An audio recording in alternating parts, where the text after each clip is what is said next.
Make this one. It's Trump. Let's get it. Yeah, it's the crypto legend.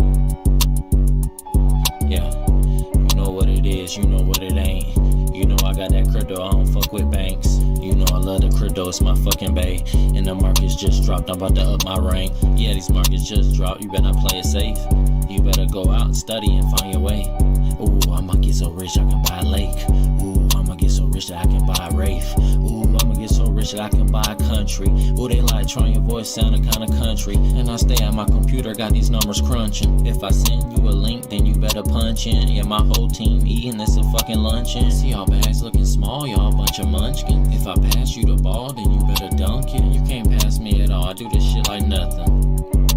They try to call my bluff. How you expect to get rich and you don't do enough? How you expect to get rich and you won't even listen? On the computer cooking up, I don't need a kitchen.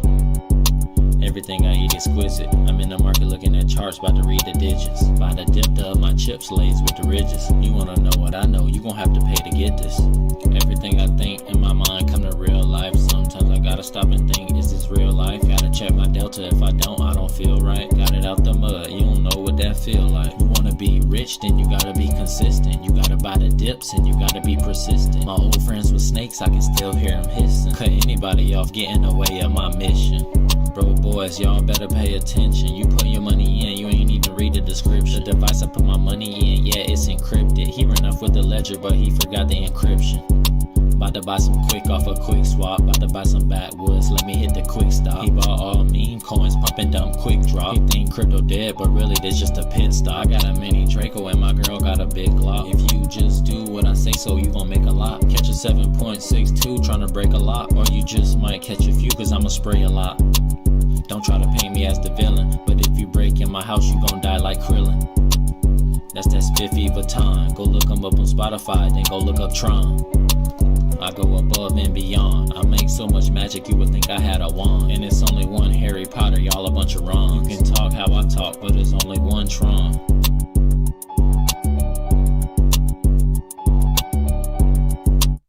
Energy made this one.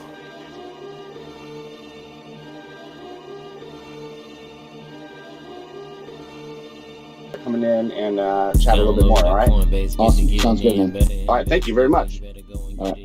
We are getting all these coins, better get you some. You ain't wanna listen to Tron, now you looking dumb. He wanna be just like Tron, but there's only one. You better go and buy some Tron, cause it's about to run. You better go and buy some Dash, cause it's about to slide. I don't even carry no cash. Hey, Money Match, thanks for coming in. We're just getting things started. I'm going on mute, taking care of some posting, and we're just letting people trickle in here. So thanks for joining, and we'll get started chatting here shortly.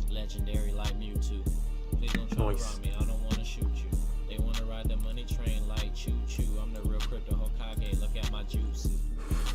Oh man, there was some, of course, every day I choose to get into the Twitter dumb stuff. I say dumb stuff because, I don't know, some people, like, I don't know why you would hate. This is the thing. I'm like, I get that you can hate, but hating on stuff that you don't fully understand is exactly why we have racism and, like, you know, classism and stuff like that, because people just want to, like, this guy's last point that he just made was like, well, people are free to hate on whatever they want. Like, you just made all these points and this and that, but people are free to hate on whatever they want. I'm like, I just killed your energy consumption, like, point and stuff like that. And these other ones, and then you're just like, yeah, but I just want to hate.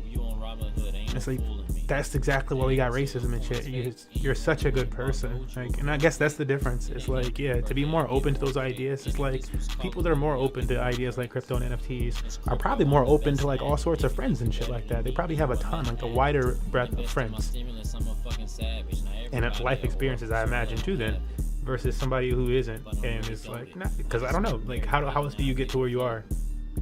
That is a personal opinion right there. That's not a fact. I have been sharing quite a few factoids today. Learned a new fact today. One of the new facts that I learned today was that YouTube actually consumes more energy per year than Bitcoin or Ethereum. Actually, YouTube consumes so much energy per year, it's more than both Bitcoin and Ethereum. Isn't that fun? Isn't that fun? But we need YouTube so badly, right, guys? YouTube is doing so much to offset their carbon footprint, right? I'm sure they are. I'm sure they are. That's why they talk about it all the time. That's why everybody's talking about it, because they're doing so good. Something that's 6 times more energy than Bitcoin or Ethereum, 6 times more energy consumption. Of course, them offsetting that footprint. Everybody's talking about it, right? Because they're doing that. No, they're not doing it. And nobody's complaining about it either. Nobody's complaining about the fact that YouTube, oops, I'm over here with the music so loud. Nobody's complaining about the fact that YouTube actually has 6 times more energy consumption than Ethereum or Bitcoin. Nobody's complaining about the fact that YouTube has so much energy consumption per year. This is a platform that's used primarily by Western countries, primarily by the United States, the UK, and Australia. Like, it's like there's not a whole bunch of countries that are like, we use YouTube all the time. They have other platforms and shit.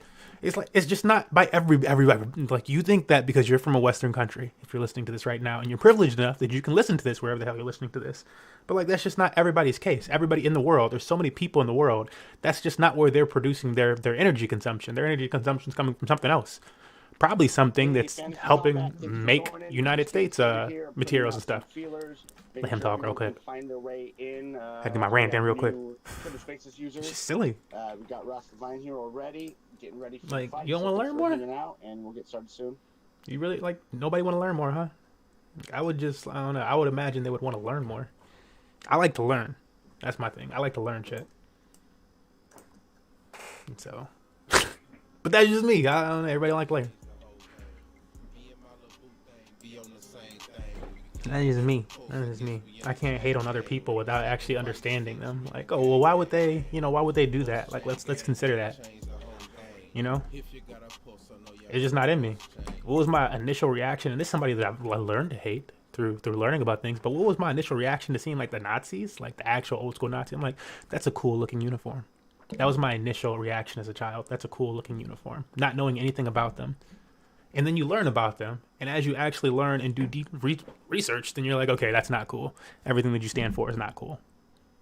And you change that opinion. But like, people have the precedent to just like, I see something, oh, that looks stupid, so I'm going to keep that opinion. Like, and then when you do research on it, what do you learn? When I did research on it, I learned that this is part of a technology that is one of the fastest half-lives of technology acceleration that we've ever seen as a people. Period. Across the entire human population has ever seen. What I learned is that this technology sector has already started to offset its carbon footprint, even though it is experiencing like a multitude more of transactions, like day over day, month over month, etc. Like, and starting to compete with legacy finance, which has not figured these issues out for over 100 years. Well, we could say like the last 100 years, or so, a little bit over 100 years that they've had this system, but they just put it in place and they're like, oh, what is it? Why is that? Because legacy finance has been primarily about making sure that one or a few countries stays in power and dominant, like politically and with its financially, but that's part of politics. But it's built around making sure that they stay in power, and so their main worry isn't about the environment. Meanwhile, blockchain technology came around. Jones in the house. Thanks for joining us, buddy. We're just getting started, putting out the social feelers, making sure all of our guests can make it here that are new users to Twitter Spaces. So please bear with us as we get going here. We're currently in commercials on the fights, at least on my end. So. Plenty of action to come. Thank you for joining us, and we'll get at it as soon as possible. Thank you. Yeah, let him say that. Oh, where were we? It's just all ridiculous. My buddy said today, he's like, oh, you're fiery this week. And I'm like, this is my thing about it. Like, this is why I'm supposedly fiery about it. It's just because there's so much misinformation coming out. Some of it's not misinformation when people are like, that's damaging to the environment. Like, yeah, a lot of things are damaging to the environment. What you should be looking at when something is damaging to the environment is what are they doing about that? Because like me running my computer right now, speaking to people, having this stream is damaging to the environment. Our cell phones are damaging to the environment. The cars that we drive are damaging to the environment. By extreme amounts. It's not even slight, all these things that I just listed. That's a lot. They are super damaging to the environment. but it's damn convenient for us to use them. But what are these companies doing to offset that? Now, people that really, really care about the environment might actually look something up and be like, all right, I'm only going to use products from companies that are actually doing something about that. Like myself included, why I like cryptocurrencies and NFTs and stuff like that versus like the legacy finance, it's because they're actually doing something about the environment. They're actually trying to better themselves. They could have, Ethereum and all these, like Ethereum could have just existed and people saw that you were making more and more money on Ethereum and stuff like that. And they said, fuck it, we're just going to make more and more money. We got fights going here. Oh, I might have to mute that for a second. But they could be like, fuck it, we're just going to make more and more money. We don't have to worry about anything else, right? We're just going to make more and more money. So there's no need to change anything with Ethereum. The way Bitcoin, the way that it's working, it just keeps going up. I realized that. But they decided to start to branch off and make different blockchains. Twitter Space is actually really new, even to people that use Twitter. So I am trying to build out a document to help people more easily get I can't. Comfortable in here. Oh, no. But thank you, Ross, for joining us very much, man. Yeah, no worries, man. All right, it's time to start a space. Cool. Like you said, it's new. New to a lot of people, new to me too.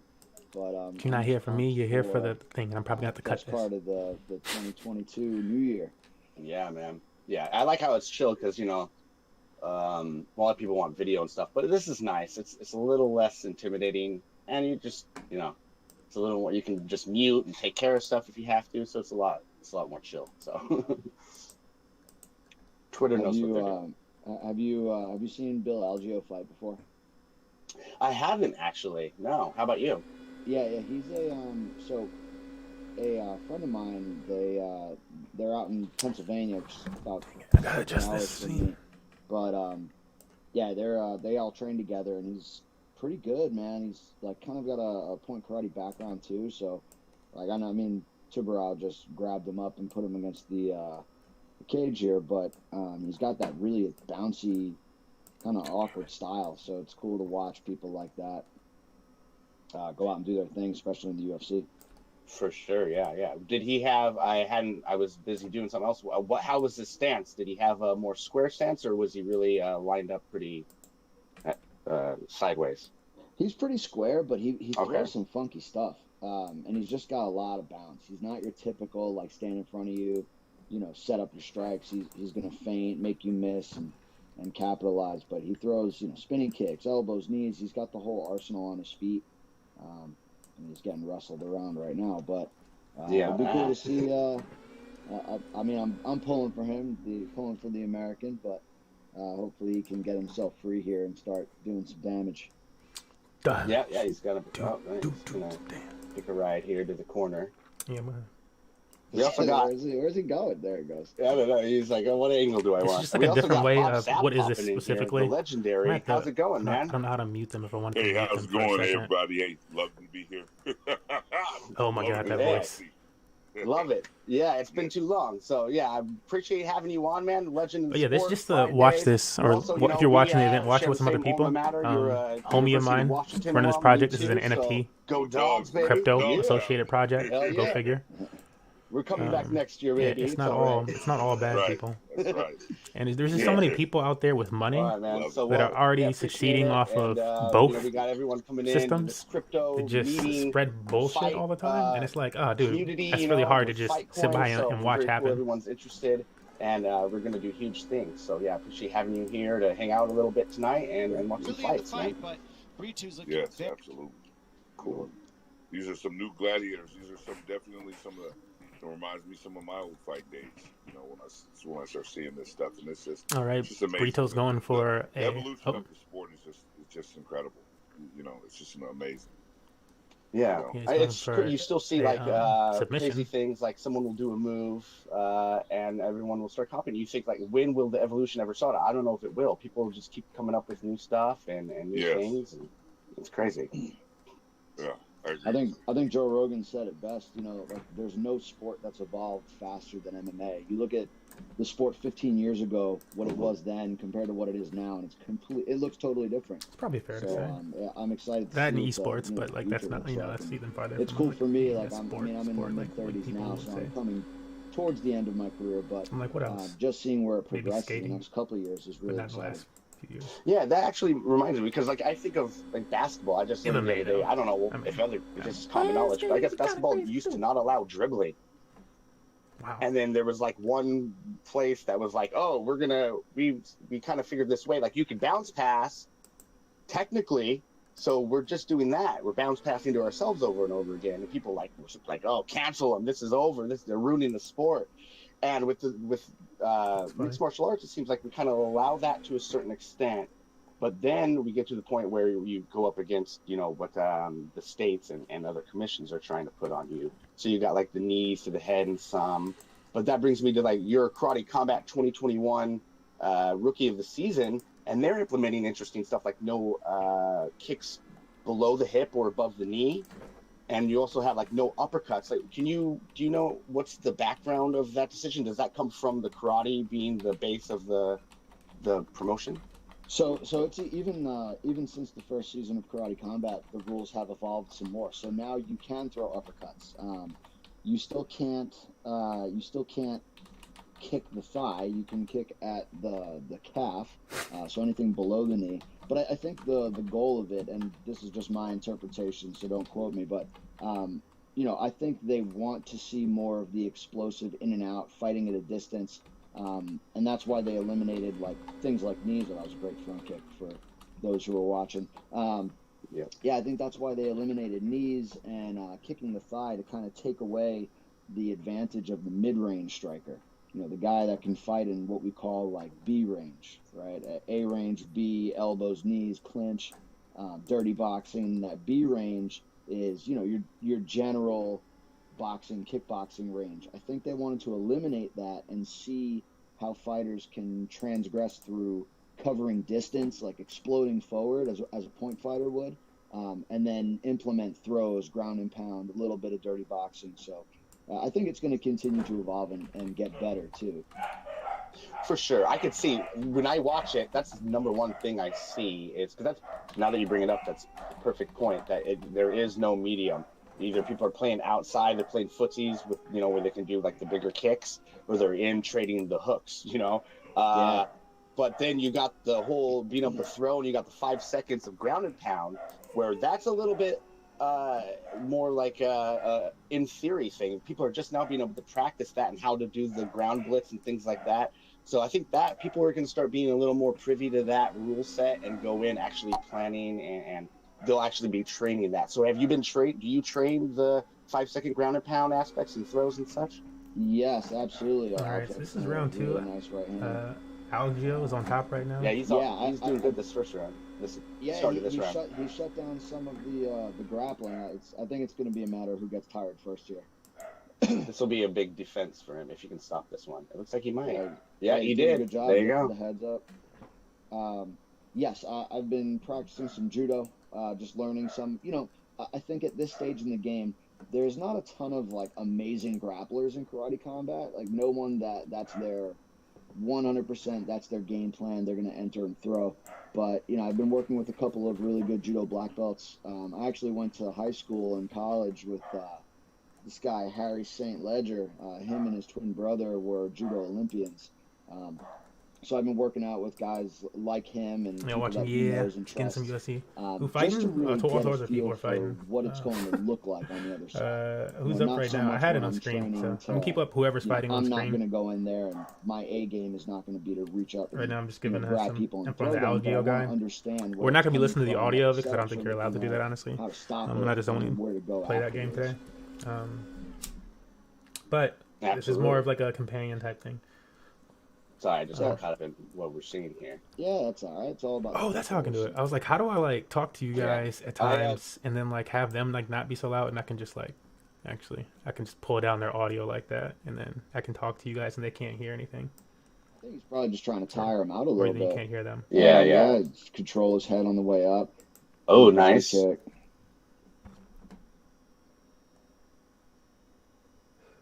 All right, that goes around. Yes, Billy throws some weird stuff, man. He throws those lead elbows, throws some long knees.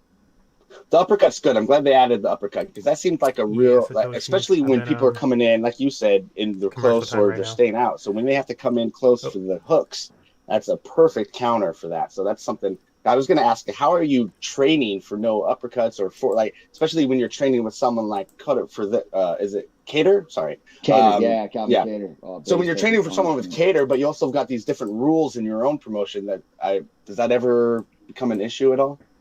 No, not really. I mean, I've transitioned through so many different fight sports, you know, going Oh, let me show you from guys who's speaking right now. sport Right now, karate speaking is where it's Ross all Levine. That's an plant-based, actual where MMA you know, you fighter. can't continue, or you're not. The goal's really not to have heavy contact, and then you know, transitioning to boxing, and then getting into kickboxing, fighting for glory, That's pretty fucking dope. and then transitioning back to karate combat. It's just all about being able to blend, and I think that's the purpose of just being an all-around martial artist. So that's kind of my goal in fight sports. You know, I want to just go around and show my skills across every platform that I can, and you know, see where I can excel.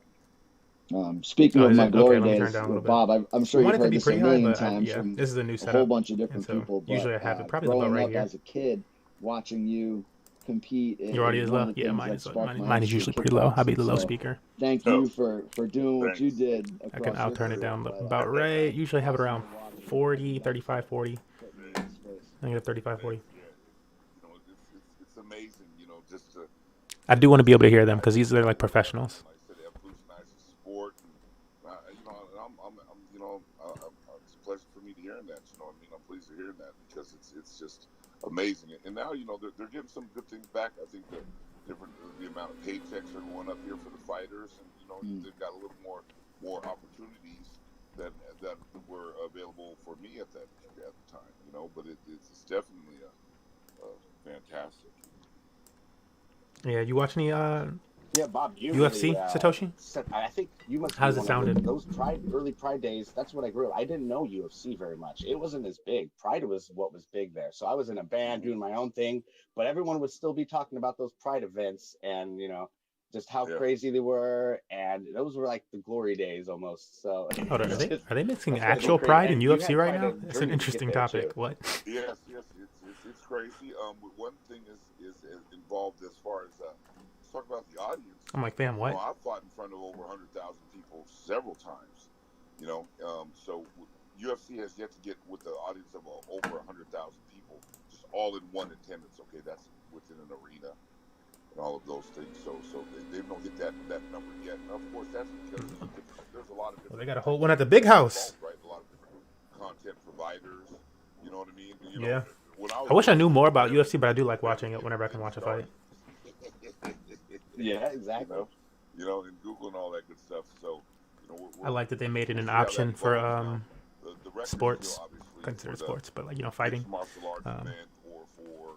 It's like boxing, cool, but there's kickboxing and other stuff. Like, why shouldn't there be, you know, a mix of everything, mixed martial arts? So I've got 54, 56 million people watching. Hey, there you go. Dang. Share of so that's going to be there for a while, obviously. Because now you have different content. Yeah, so this is. I'm gonna turn them down for just a second. But this is part of a thing that we're running with Fightcoin and Fight Legends. They didn't ask me to do this, something like that. I just wanted to like join the Twitter space. I'm gonna start listening to more Twitter spaces like this. But this is a thing with Fightcoin and Fight Legends. So Fightcoin powers Fight Legends. It's a new NFT game coming out. My buddy got a job working there and doing their social media and their marketing and stuff like that. So I know it's a project that's actually trying to do what they're talking about because I got him in the crypto and stuff like that. And, you know, he's not going to, he's been working there for a while now, so he's not going to be about something that's stupid. And what they're working on, they want to try to get like a Street Fighter game that features like MMA fighters and stuff like that, their personalities. And it's a fighting game on the blockchain with NFTs. So they're, you know, they've been learning about which blockchain is best to launch their game on and all this other shit, but, you know, actually trying. So in full support of it. I'm gonna turn them back up. Yeah, and so I beat Ernesto Justa twice. Yeah. There at the time, and I did so with. Said he's the only person with a winning record over this Ernesto. And then for Nogueira, which was the Pride champion, I almost killed him. I took him upside down and powerbombed him straight on his head. So oh my God. That's a classic. Yeah, it was kind of interesting. Said he almost killed this guy. That was in an outdoor arena as well. Over 100,000 people. Looking back on all the huge names, obviously you fought a who's who in kickboxing, but Are there any that stood out where you maybe pre-fight were, I don't think at any stage you look nervous, but anyone that you really thought twice about, man, I can't believe I'm about to get in there with this person. Was there anyone in that realm, like who really gave you the biggest mental challenge? So that's a great question. So, as far as like the mental challenge part of it, you got to remember, I came from the United States over to Japan.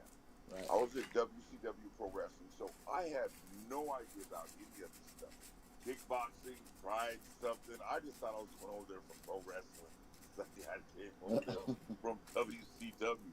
So these individuals that were good that I ended up fighting that later on, we find out, wow, these guys are legends. Wow, all of this stuff. That happened later on during my career. So I never really was involved to where that was mentally, oh, this is who it is. I'm going to be nervous. I was just nervous flat out because I had no idea what the hell I was doing.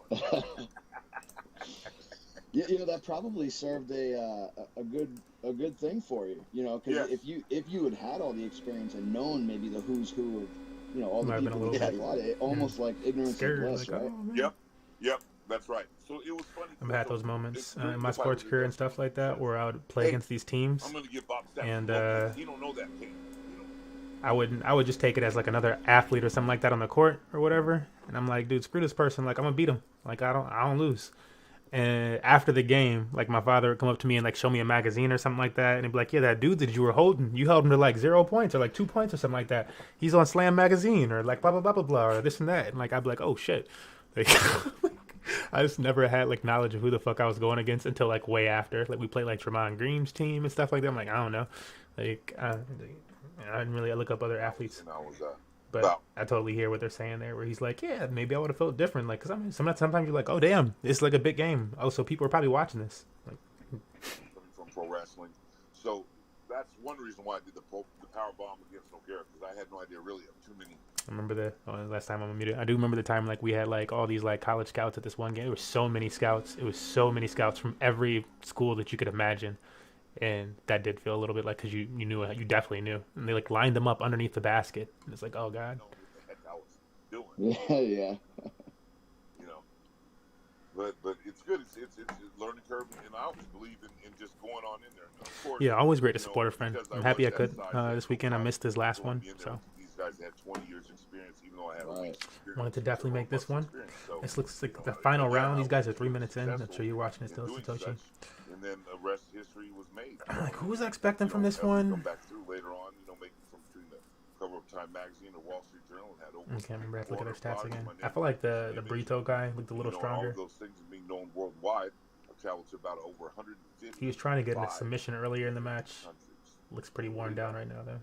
So yeah, martial arts is a hell of a vehicle. Yes, and still to this day, I get fight offers and offers and offers and offers, and everyone likes to speak about, hey, but they're both so overworked. At the end of his career, he was doing all these losses and losing and all of those things. And this is why street fights never happen for multiple rounds. Why is it fingers on the line? Over in 30 seconds. Why is it on my So it's kind of I think self-explanatory. So that's because we've got to set up our own retirement programs in this space, and that's the way we do things overseas. He's over here talking about fighters, UFC fighters and stuff like that, setting up their own retirement programs. I'm like, that's a big thing for any type of athletes. I'm sure that's why they're not opposed to jumping into a chat thing run by a cryptocurrency and NFT project that's about fighters. I think your next, let's see, you got a fight coming up. Who's your next fight? Joshua Kuabayo. He's got a check mark. It's in March 12th. Yeah, and who's that against? I knew the guy. I recognize. Damon Jackson. Damon Jackson, yeah. So Sydney, around, Wales. Right? So yeah. Watching a lot of tape on that UFC guy. featherweight. I try not to. I get it. Okay. If I end up watching these fights, I end up getting stuck in my head. Because you know what I wanted to do? Sort of like, I tried to hit our boy up months ago. My coaches do their I was job, like, yo. and I trust my coaches. Because hold on, let me turn this down. I was like, yo, we need to hit up these, like, you know, you're going out to all these UFC fights and stuff like that. You need to hit up some of these UFC fighters, see if we can get them onto these NFTs and stuff like that. They're going to start doing it sooner or later. You know, it might be best for them, like, you know, show they got that knowledge, get some stuff under, you know, out there before, like, whatever the fuck happened, it's that, blah, blah, blah. But, you know, we can just start them, get them actually educated about this shit. And he was like, oh, well, you know, I just got, you know, I don't know, it was just a bunch of BS. Flash forward, it was all of like 3 weeks later. 3 weeks later, and Crypto.com became the official sponsor of the UFC. And I was like, damn, whatever. You know what I'm saying? People don't want to, like, you know, listen, okay. Because I reach out to you because I'm just bullshitting, right? Get this volume back up, though. That should be funny. Hey, this I'm excited to see so many of them actually like jumping into this stuff, bro. That's gonna be dope. Like workouts, all that shit. Yeah, he ended up doing good towards the end. He did. Who takes it? Trying to get wow, yeah. Really? Wow. No, there you go. Yeah, that was last round. Gritty, man. Yeah. Yep. Made it work. Oh my god. Stayed calm, stayed patient. This could be another fight that I could have. Yeah, there you go. Hey, Josh, congrats on that first UFC win, man. That's awesome. Congrats. He got his first UFC win. Thank you. Exciting, definitely, Josh. Yeah, going out there, the crowd going in there, and this is absolutely amazing. Yeah. Oh, you would know, fighting in Japan in front of how many thousands of people? Yes, man.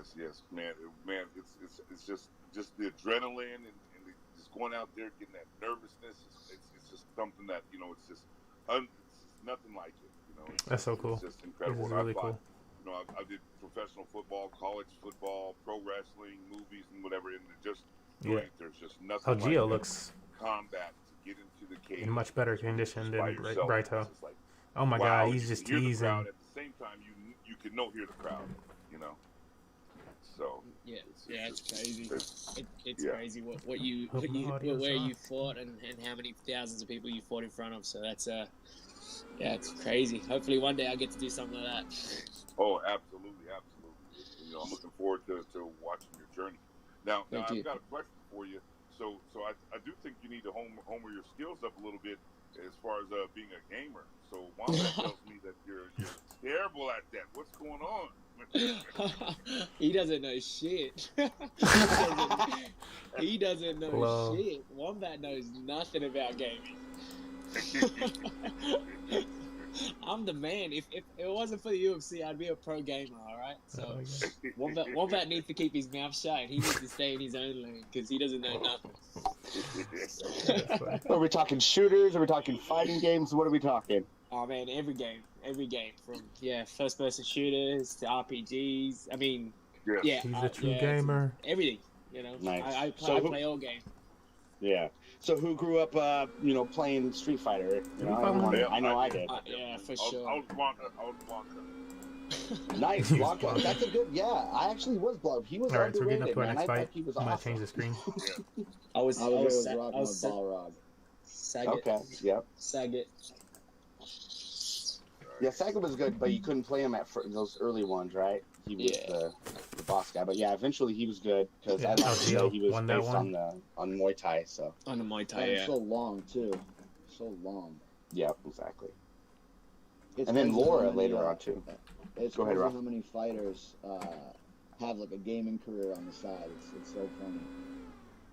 Yeah, I'm just gonna pop. Yeah, I think it's perfect. You know, you got to be able to unwind and shit like that. So it's a cool way to still connect. You know, you're still spreading your brand out there. So. Yeah, man. I tried to pull that on my wife. She was like, "Absolutely not. She was like, you are not making a Twitch account. You are not streaming. You got shit to do." It was worth a try, man. I tried, man.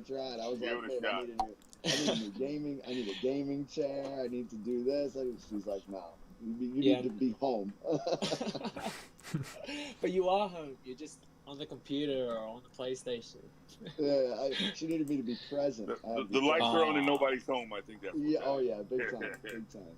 So now I just wait. She'll go to sleep, and then I get my gaming in a little bit. But honestly, you know what's crazy is I play more. I game more when I'm in fight camp than out of fight camp. Why do you think that is? I just need it to like slow my brain down and not think about who's trying to punch and kick me in the face. I mean, you do need other I shit. need to like de-escalate a little bit after my training sessions, and gaming definitely helps with that. I'm with you on that one. That's for sure. I think you need something to get your mind off it. That's probably one of the biggest things for me. Yeah, is to get your mind off it and just like literally like what you just said is just unwind. What you said in chat, Satoshi. So I know that I saw Bob. You've got an NFT project. Yeah, we have either Joshua or Ross. Have you had any other? But we have such an opportunity here, and like I'm a little indifferent with the whole gamers and stuff like that hating on these really big companies like Sega or Nintendo getting into NFTs. Because on one side of things, I'm like, gamers actually fought for this and have gone to jail for this stuff, for doing the things that they're now welcoming. We've actually had gamers go to jail for this stuff, trying to do any iteration of it in the past. Just because they're like, no. And it wasn't for greed. It was because people were like, no, I like doing this. This person wants that. I'm going to make it happen for them. Now we have like all these microtransactions and stuff like that. And people are pissed about those. But, some of this is solved with newer technology. Let's not, but just the fact that, it's like it's finally here. And then people are, so against it because of whatever reason. And I have my own opinions about that. But that was the indifferent side. That's the more like negative side of things. The positive light of that, I think, is with, the masses, the normies, the muggles, being so negative toward these big companies is just that we're actually going to get an opportunity then. I think the little guy actually gets an opportunity to make a whole bunch, meet all these new developers and opportunists and stuff like that. And then potentially outshine the biggest gaming companies. Axie Infinity is probably going to be like on the level of Activision and all these like, Sky Mavis, is going to be on the level of Activision and stuff like that. These games, like they're actually going to do it. And it's crazy. It's crazy how people are like missing them. I'm like, wow. All right. Y'all silly. I had to make that Gene reference, that Gene tweet that some people started to see and stuff like that the other day where I'm like, Genes came from the gold rush. And like necessity and people like seeing some type of issue and they wanted to change, and it was requested by the people, for the people, by the people type of situation actually. And like people hated on jeans back then. People actually hated on those that were wearing jeans. Oh, you're wearing jeans. Must be a money hungry miner. It's silly, bro. Silly. So what happens is dealing with professional athletes, we're dealing with fighters in general, professional athletes, fighters, entertainers. A lot of them, they don't study too much about the finances, so we usually get a new PC or some shit. Dude, let me pleb in his chat talking. So that's one thing that definitely we got to work on, and that's to become financially literate. Oh my God, they do be doing stuff like I've had that type of situation. I had that exact situation. Extremely important because you can only fight or do athletics and entertainment, but for so long, and this. Let me listen to this real quick. It ain't a short race. But right? This ain't the 100-yard dash. I'm gonna pull it real quick. Actually, no, I've had that exact same situation happen so many times where like I've tried to give streamers like, was it last time I tried to do? I was gonna get this dude a few $100 for his fucking birthday because I was like, fuck it, we'll say we had a great day. Let me give something to somebody. And I believe in this young athletes, this young esport athletes, like career and stuff like that. I like to see them do well. I'm like, okay, you know what? I'm saying we didn't even get to the dollar amount, but you. Good on you. There you go. That's the way to do. Yes, bro. Jeans. Look up the history of jeans, fam. Look up the history of jeans. You know what I'm saying? Look up the history of jeans.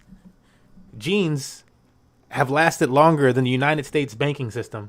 Jeans are older than the current United States tax system. You know what I'm saying? Like, there's like jeans have an interesting history. They just stop. Nobody is able to do anything with them afterward. They're too beat up, or they've never made any connections. Fam, like, look, I gotta play this song again because my boy mentioned "Change Now" in the song. That's one of the hottest lyrics somebody has ever dropped in a thing, bro. Hold up. My boy said, "Where is it?" Just drop it, better play it safe.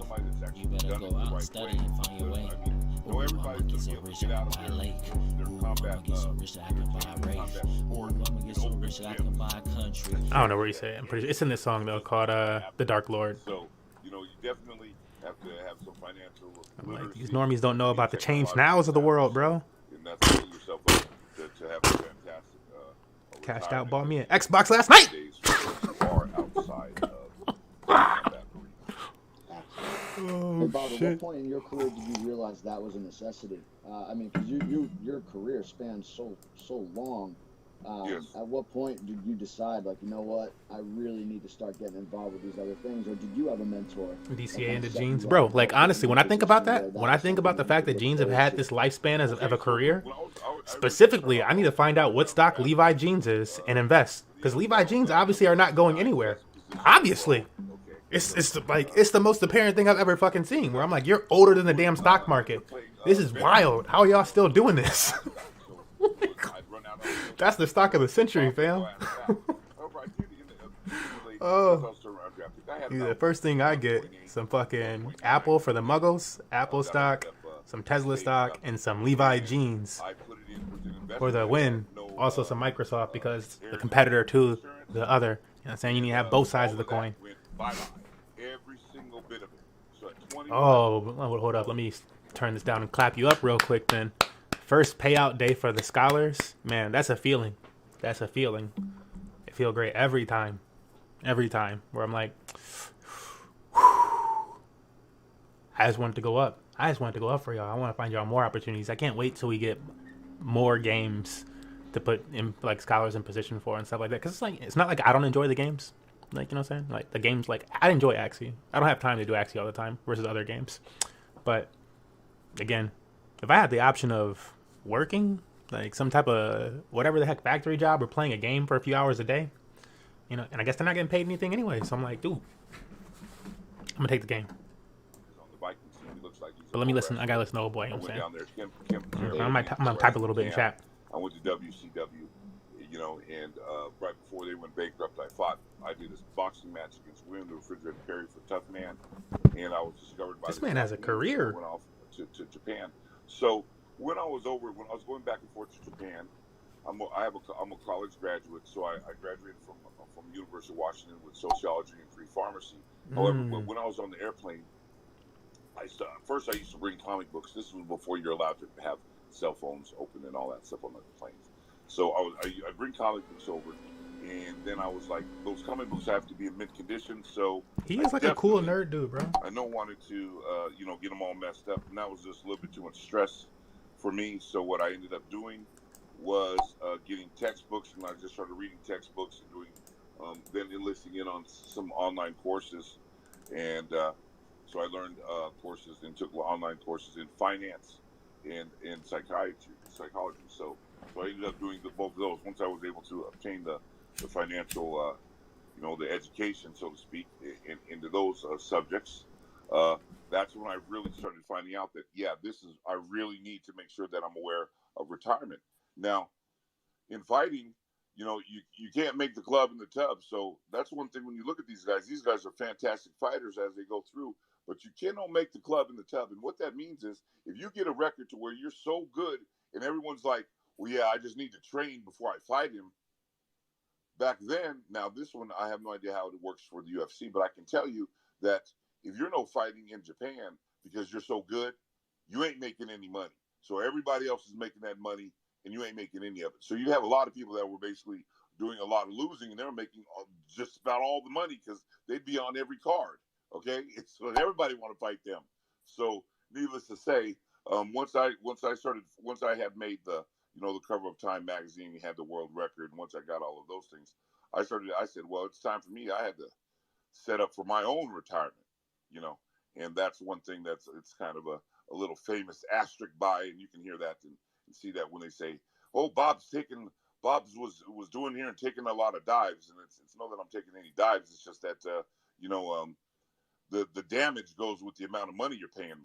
That's the amount of money you're paying. Okay, so I'm and I still tell everybody, if you pay me a few $1 million, you're going to get a few $1 million worth of a fight. If you pay $40,000, you're going to get $40,000 worth of a fight. Okay, and that ain't going to be much. So and it ain't, bro, that's funny. Especially when it comes down. I mean, for real, you got to consider stuff like that. People like question when they see like LeBron and stuff like that during the playoff season. LeBron will like chill and like right before playoffs, sit on the bench and stuff like that. Why is that? Because if LeBron makes it to the playoffs, every playoff game that he plays is a bonus. Every playoff game that he wins is a bonus. They get bonus money for that shit. Of course he gonna sit the fuck down. Like I got the dub, bro. I'm gonna make sure I'm healthy for every playoff game. You gotta figure out how much you got from there, and you gotta also think about this. When you travel to another country, if you get hurt, let's see if you guys know the language enough to go to the hospital. Yeah. Or what medication they're giving you if you can read the language, do whatever.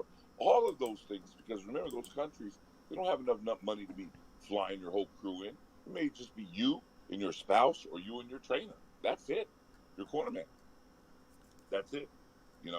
So if you're at the mercy of those groups, big learning curve. Dude, Bush is going in on him. So what I did is I just basically other boy, if he don't tire himself out this round, it is round 1. So very famous, of course, for it's round 2. A tremendous amount of losses traveling the world, but those things were intended to do what they were intended to do. Okay, because a lot of these other MMA organizations that you see, out of all those fights that you've seen me fight, and I'm not talking about the Japan ones that pay 6 figures, because like we've already talked about, Ryzen, I'm undefeated in Ryzen, and that's my contract. So regardless of how the fight looks, I've won all of those. But when we talk about the ones that pay, isn't Rise the fighting stuff for that's paired with Theta? Theta TV. Those organizations are still left, you guys think? And there's definitely more than 30. Okay, how many do you think that how many of them are still around out of 30? What would you guys think? How many left that are paying that kind of money? No. How many are left? So of those fight organizations that I fought for around the world, talk about 30 of them. How many of them are still around to this day? I would say probably like 2. Most of the time, like 2 or 3 competitors. Probably not a whole lot. Probably 1 or none. Rising is still there. One. Is still there. Yeah, that's right. I'm like, somebody's gonna rise from be the competitor. Rise. That's it. Oh, massive body shot. That was brutal. I was missing. Yeah. Oh my god, this dude is dancing on him. Yeah, everything else has kind of what did I just miss? I mean, he technically, if you want to say K1 is say, still put him up on screen. Of glory, but it's gone through so many different. Bush was going in, but it did not work out for him. So many different ownerships. Well, and that's, really that's totally different too. Unless it's just the end of the round. Glory is no. But station bro is dancing his ass off right now. Right. I hear what you're saying. You're saying that's basically. Nah, he had that one. He being too disrespectful. But I mean, K1 is gone. Pride is gone. KSW is still there. Ryzen is there, but that's it, guys. Let me put this over the top of the screen. So can you imagine those guys who fought in those organizations and took the damage? Okay, I'm looking at it. My boy said it was a crazy body shot that got him. What did he break a rib or something? He's out. Oh, he just got him with this nasty body shot and then hammered down on his head. Perfect. Nothing better. Yeah. You can't recover from that one. No way. Yeah, all the UFC fighters are like, yeah, you can't recover from that. So that's a thing.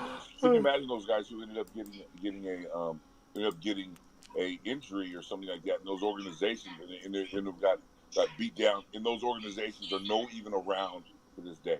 Can you believe that? That's crazy.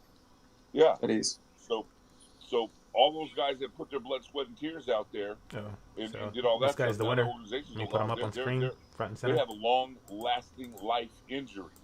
Okay, so you got to be very, very careful about that. So that's one thing that I like about the UFC. They still do take care of their fighters enough as far as paychecks and taking care of them, as opposed to a lot of these other organizations that are out there or went out there.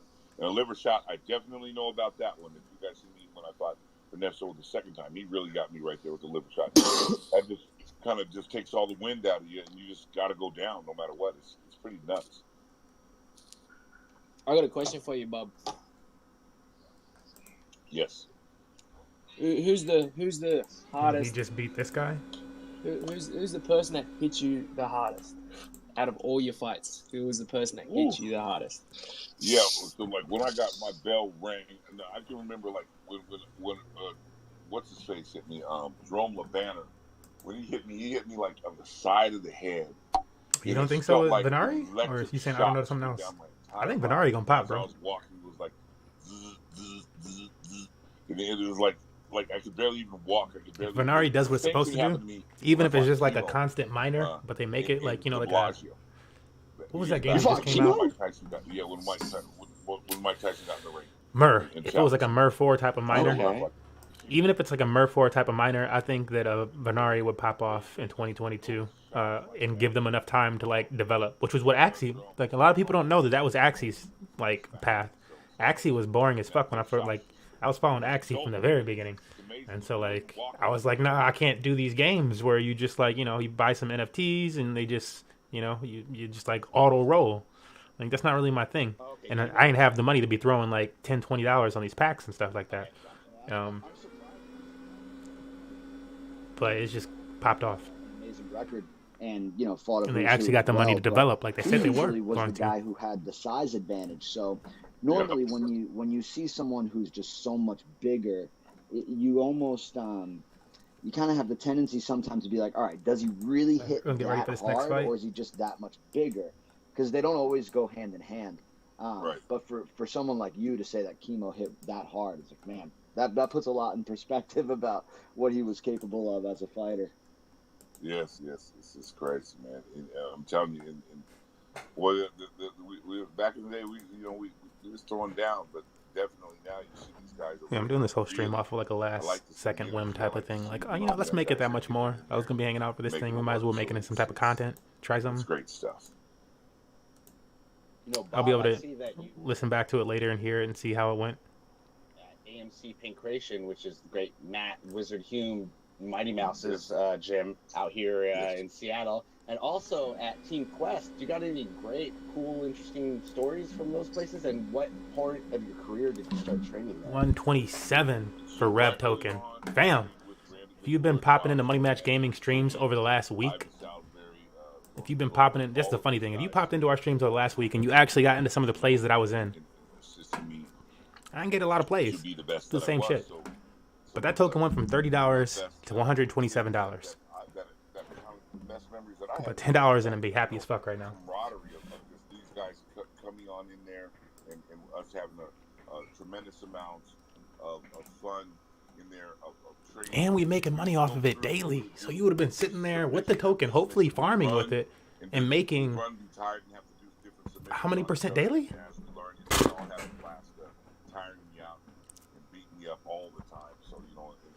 Used to be one of those situations where they just sit back and just laugh. And their big thing was who could get Bob in the arm bar, see if they could get him around and get him in the arm bar. You know, and so I would just pick him up and shake him off, kind of like how I did no Garrett stuff. I was gonna say we've seen that tried before. It didn't work out good for the guy. yeah. So that's why they loved doing that. They just thought that was the funniest thing, you know. So that those are kind of. It's funny. Okay, so the funny thing is this Bob Sapp official guy. He says he's got like he had like a world record and all this other shit. Like they wouldn't have him on this right now if he wasn't a big deal. I'm talking so much. He's brand new to fucking Twitter. This dude is brand new to Twitter. He is following 9 people and has 26 followers. They got him on Twitter for this.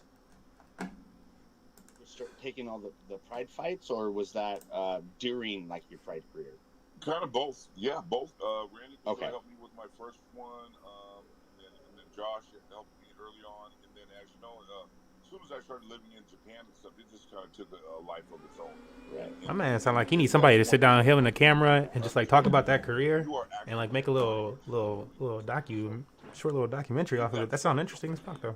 You got to set up your own structure. You have to know your own financial advisor. You got to do all of that stuff. You got to be educated in everything. You got to be a bit of a doctor. You got to be a financial guy, a public speaking guy.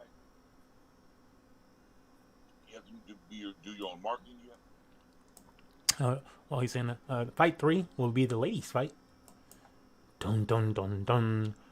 This one lady is it's like Caitlin and Jennifer, Maya, and I forget the other name, but she's like 4 inches taller than her competitor. And that includes like the reach, like, you know, the reach is longer too. And so I'm just like, how are you gonna, you know, that's gonna be interesting.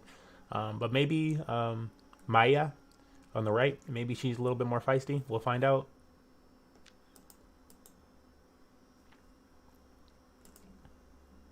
To fight, and I'm gonna tell you, it may be absent in fighting, but it's still alive in everyday life. And that's why when these fighters get out of fighting, that's why they find it very difficult to engage or get involved in anything other than combat. Okay, so that's where you have a lot of problems. They've done very well financially, and now they've scared everybody, every sponsor, or every person in every person that was going to help them out. They've scared them all. So you've got to be able to be that big scary monster warrior inside of the ring, and then outside of the ring, you've got to be able to tone that stuff way down. You cannot go up to these billionaires and millionaires and start talking to them and start talking about, yeah, I'll put you in an armbar, man. You see me, I'm gonna knock him out.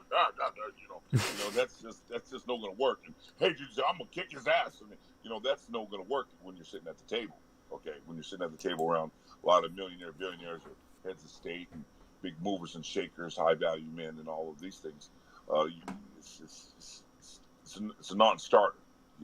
It's a non-starter. So you've got to be able to do that. And there's not too many fighters out here that are able to do that. And that's so you got to be real careful. And really keep you got to be financially literate and technologically sound. So you've got to still wear all those hats. You know what I mean? Absolutely. In the ring, you're a fighter, but you got to get outside of that ring, and you've got to do your financial literacy courses, and you've got to keep up on your technology, and you've got to stay on for everybody does all what they want to do outside of the social media stuff, but in the social media aspect, you've got to really just give them just the professional fighter, hey, I'm a good guy kind of stuff. You don't need to be doing too much other stuff, shenanigans out there. And and it's a different time. So when we were there, we always stay away from what we'd say is cheap heat. So we'd stay away from a lot of things that talking about somebody's wife and discouraging or saying that against a nationality, political or religious view and stuff like that. Those are just things you just don't talk about it. You know what I mean? It's just the fighting is still combat entertainment. Okay, you ain't a soldier, so to speak, as far as like going out there dodging bullets. You know what I mean? And in a rough terrain. So it's still combat. It's just combat entertainment. So a lot of these fighters today, they have to understand that. Listen, you're just doing combat entertainment. You're no on the same level as somebody actually in there getting shot at. You know what I mean? Or losing limbs, have to concern about a landmine. So in terms of like saying that you give combat entertainment, there's a very famous case of Colby Covington where he was a very good fighter. He was probably like 6-1 in the UFC, but they weren't going to re-sign him. They weren't going to give him a new contract just because he was a so-called boring generic wrestler type fighter, and they didn't want him in the company. So what he decided to do was he decided to have his last fight on his contract, and on his last fight, when he got on the mic, he just started hurling racial slurs towards Brazil and just making a big controversy over everything. And they ended up re-signing him just because of the amount of attention he got for the company. So I don't know, maybe it might be a bit different back in your days where fighters fight and they sort of keep their mouth shut. But like nowadays, because of social media, Twitter, all Instagram, everything sort of, I don't know, feels like sometimes has to be fabricated. Something has to be a bit, they have to be over the top to sort of gain traction, to gain attention, to gain clout, So yes, what do you? There's no what do you? problem. No problem. Yes. Sorry, there's no problem doing entertainment. Okay, but when you start going into that cheap heat, when you start doing racist, religious views, all of those things, what everyone fails to realize is that after you're done for that company, you're going to be outside. You're going to be doing. You need to be. Those are going to be the ones that that your kids are going to work for. That you're going to have some type of engagement when you're traveling. Your plane may have a layover in that country. And then instead of them opening their arms to you, they're gonna close their arms. They're gonna close the doors and fold across their arms to you. That's nowhere what you want to do. So a lot of people, what they don't understand is because I'm basically considered to be an international celebrity. That means when I go to different countries, they laying out the red carpet for me no matter where I'm at. So that's one reason why they say, Bob, how many countries you've been to? That's over 150 of them. And there's only 90. There's how many countries are there? 195 or 196 countries if you include Taiwan. So now they say, Bob, how many languages do you speak? Yes, I can read body language, and yes, I can understand tonalities. But it's okay because everybody where I go speak Bob Sapp, and they lay out the red carpet for me. Now, if you look online, when people, many of the Westerners in particularly, they like to speak. They like to speak very negative because they just basically have sucked up what the Western view is of these guys talking all that negative stuff. Now, the funny thing is that for the internet, everybody talks bad about everybody. I mean, that's just what they like to do. You know, it's kind of silly. So all of it's a mute point. And even I will do like a fake avatar and come in there and talk crap about myself. And people are joining in on talking bad about me, and it's me talking. I always find that the funniest thing ever, you know? And so back to what we're saying is so those guys, no matter what it is, I'm telling you, no get involved in doing any of that cheap heat stuff. Stay with the entertainment style of calling your opponent out. Hey, I'm going to eat him like a burger. I'm going to put I'm going to snap, crackle, and pop, and that's the name of the cereal, and give me some milk. You know, you can go ahead and do all of those type of things and make it fun and make it exciting for everybody. Keep it about PG-13, because if they start censoring all your words off, beep, beep, beep, beep, beep, your message is going to be lost. So you want to be able to, you want to have somebody turn down the volume on their monitoring device. So that's going to be their phones or their computer or their television. Turn the volume way off, and they need to understand what you are saying just in your body language, just in your body language alone. Okay, so if you can do that, then you've lost all the other people that's unable to speak English. Okay, you've lost them.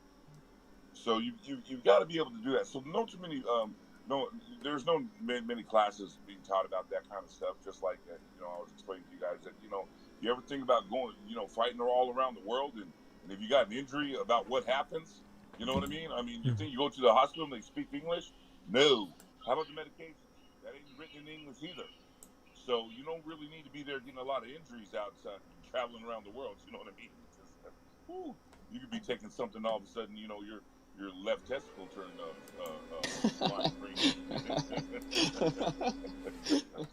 Yeah, Josh, and that's crazy too, man. It's like you think about it in the grand scheme of things. Like, yeah, maybe Colby has that personality, and he runs his mouth and has that. Everyone says like that's just his persona, and maybe it helps him get fights. But outside of that, you don't see him with corporate sponsorship. You don't see him representing like Monster Energy or any of the other big companies that are boosted by the UFC, where he's not making his own, he's not making his own. All right, ladies coming down. Liquor brand, like he's not doing. There's a small audience, and this it looks like. I mean, it's probably people that have to be there for whatever reason. Maybe there's some paid, but yeah. So like his only real market is with the UFC. Which so for that, I'm like hats off to UFC honestly for that.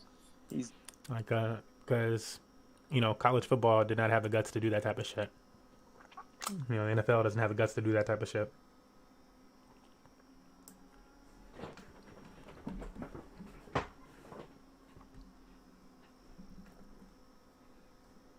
And like, hold up, it just got super quiet over there. Hold up.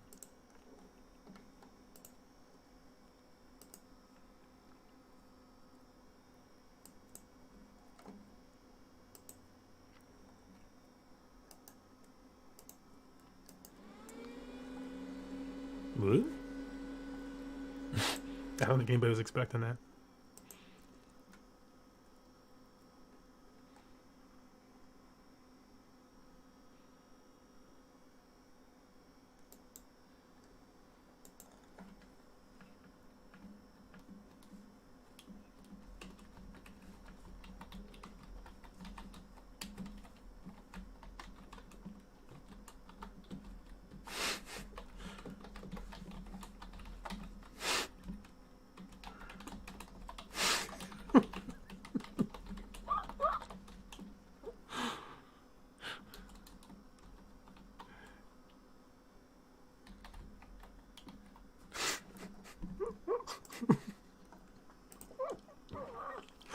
Okay, that's kind of a funny joke to me.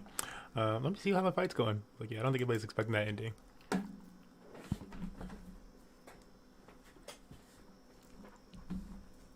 I'm pretty sure we had a few people like right in the middle of what they were trying to express, and then it just kind of cut out.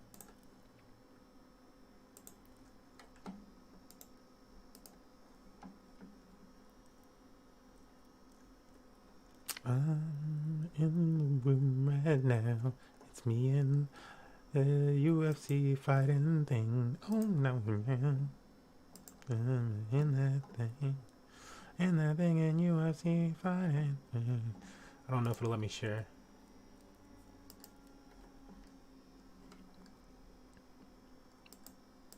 Okay, let me get this link out. Copy link. I'm gonna do my part.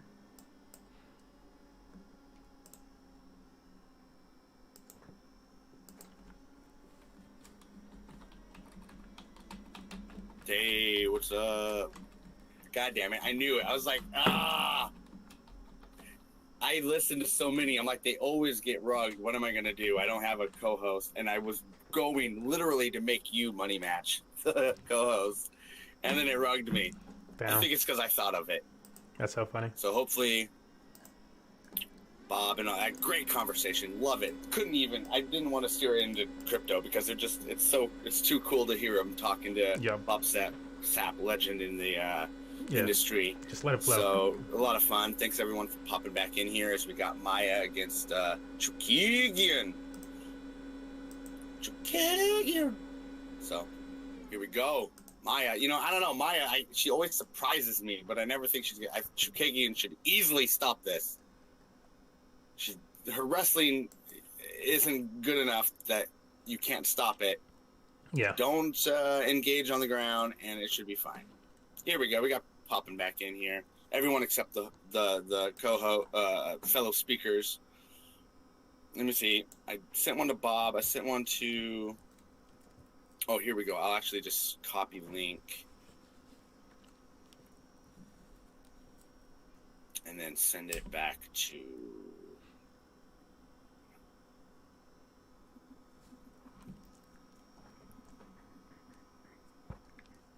No, that's the wrong channel. I'm popping into...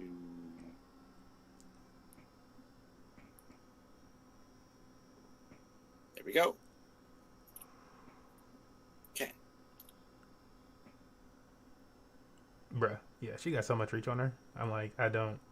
How are you getting in on this? Get on this is like, here, bro. This looks like when you fight the boss of a level and they give you like the short you haven't gotten the right weapons yet, And you're just like, damn, okay, how am I supposed to get inside on this? And like they just like keep like one hitting you. And it's like, fam, seriously. How do I get in on this? And that's just what this fight looks like right now. She is 5'3". She is 5'3". Her opponent is 5'8". Did I invite them back? Yeah, I did. 4 inches. Okay. More Ross was reach. Invited. Bob was invited. Money Match, you're invited. Let me see. Who else? I'm looking for... Yeah, I am not the speaker for this type of event. I just don't know. I'm saying I'm not educated. I'm educated on crypto and stuff. I'm educated on gaming. Events. Technology. Marketing. Advertising. Why didn't it come up with his name? That's weird. Okay. UFC, not so much. Some sports. Ooh. Okay, she gave up that hit though. She was like, fuck it. I need to submit you right now. You look tired. Alright, so number one thing for the next one is to make sure there is a co-host. Our CEO was supposed to join us, but had a family emergency to get to. So that's okay. Gotcha. Chukagian with the takedown on Maya. There you go. Right. Not worried about the you get some takedown points. Apparently. Already has a nice cut under her eye, though, so she must have been getting said she got a cut on a little bit. Cut under her eye, though. And, like, yeah, that cut came from when she went in for the takedown. I'm pretty sure. Like, she got popped when she went in for that takedown. 3 more fights after this one. Hey, there's Joshua. Oh, he came and went. Well, there's Bob. I'll bring you up here. Yep. All right, I'm back. Yeah. Hey, yeah, that happens sometimes. Sorry, man. Yeah, it's all good. Dude's voice is hella deep. It's so funny. We really sound like a video game character. Where we left off, but it's all good. Yeah. We'll slowly get back in here. So, do you still live overseas, or do you live back in the States? Nope. Retired in East Asia, loving it, enjoying my life. Nice. Retired in East Asia. We wake up in the morning and do retirement projects and different things. So you'll be hearing some of that stuff should be hitting big worldwide news here shortly. Yeah, so unlike East Asia, you sound like the move. Things, but for real. Sound super cheap with nice people. Very cool, yeah. So, I was like, yep. Go ahead. I just built, I built a big 1,000-gallon fish tank bed around my bed. I've also built another 3,000-gallon tank outside, and I'm just building a big. This dude's just building fish tanks. Tank for some tree frogs in my house here recently. Yo, she's got total control over the last 2 minutes of this match. I don't know how many points you lose for that, but it's got to be a lot. Yeah, she tries to get up. She doesn't want to end the match on the ground. Fantastic business adventures. Or the round on the ground. Involved. I'm saying shit that I've only known from playing the damn game of this, honestly. Where I'm like, oh, you lose points for that. As well as splitting that in there with some entertainment. So those things should be going very well. We're getting started off. A few body shots. At the end of the month. So obviously with COVID, it slowed a lot of things down. But these things we were working on anyway. If I'm gonna rank that one, I'm gonna say that round definitely went to Caitlyn. Should C. Nice. Yeah. I ain't gonna say last time. I'm gonna try Caitlyn C. She definitely took that round. Talk about building worthwhile, loving relationships. My CBD brand in see if Mayo is able to. Japan is the #1 selling brand in Japan. Oh shit! Still got the #1 CBD selling brand. That got me to be a rep for the #1 CBD brand and THC branding for all of East Asia. So I'm head of all talent in international he over here making moves. Talent. So a lot of these guys that you get on the phone with, the UFC guys and whoever else is out there, they're going to be speaking to me because they're going to want to be putting their brands out of here and coming on in and making some cash and having some crowd engagement and things like this. So I've got plenty of countries and plenty of dispensaries and countries and things like that and marketing teams to assist them in every way. So that's fantastic. For those things. I'm also the spokesperson for Big Boss, which is a financial FX trading platform. So I'm the ambassador and spokesperson for that as well. So those things are the ones where I talk about, engaging, making worthwhile relationships, keeping your nose clean. You see what I'm saying? And allowing the audience, the crowd to have their emotional attachment with your fights, whether they're winning or losing, allowing them to have that. But get wrapped up in that nonsense. Okay, so you better keep it professional. Okay, So if you keep it professional, it'll go very well. But if you're too hardcore, too scary, you don't see guys having that like that. And obviously, you can take a look at where I'm at in my life, in my age, and me having all my. I'm gonna say it again, man. Shout out to Mr. E. And things like this. And SSB today. Everyone else, whether it's UFC. Shout out to Mr. E. SSB for daring to even because you don't do it because you're I'm trying to be cocky or something like that. You talk to people when they have all this hate about NFTs or crypto or something like that because you want to educate them. You're like, dude, you could not be hating this much, and there's a region of all the rich people are doing it though, and they're being paid to do things that are good for the environment too. That's just the way that rich people are making money right now. But you don't get to learn a lot of this stuff if you keep shutting it out. And then as you've seen, Ariel now is jumping on the fighting entertainment tip, so he's totally abandoned that hardcore fight views and stuff. When they're putting on the Logan Pauls and stuff, which is more down my alley, right? Which is more down the entertainment type of stuff. Sure. So now, but here's what's crazy. So had I listened to Ariel Awani and everybody else talking, say, Bob, you should be fighting hard, doing all this stuff overseas. Coronavirus hit, so I would have never seen the world. I would have never had the amount of money that I've done. None of it. So all this touring of the world, I don't think you're going to see anybody doing over 150 plus countries in their career. I don't think you're going to see anybody doing that anymore with the coronavirus. Okay, so I was lucky. I got to see the entire world. I got to view it and have fun and get no injuries and make a salary doing that. And then, of course, I saved my salary. And that's what has contributed to me retiring fully today. You know, so that's one thing that I'm quite lucky on. So, you know, and I mean, when I retire fully, inside again. I am I have a got me up against the fence staff or the gate that I use that I live in. So I have the fence, from right? gardener, maid, chef, driver, all of that. And schoolyard brawl. Get up in the morning and I work. You know, and I work on my different projects, which is expanding my body, mind, and soul, and that's what I get to do the rest of my life. So if anyone wants to do that, I'd tell them to kind of take notes. But I definitely would be following. You know, you got to be careful who you follow. You know what I mean? So if you look at guys like Ariel jumps off of that tip real quick, and he just did so silently, but everyone's kind of noticing that. Like, what does this got to do with your hardcore MMA stuff that you're doing now? Nothing. You know, I mean, what did the Roy Jones Jr. fight and Mike Tyson fight have to do with MMA? Nothing.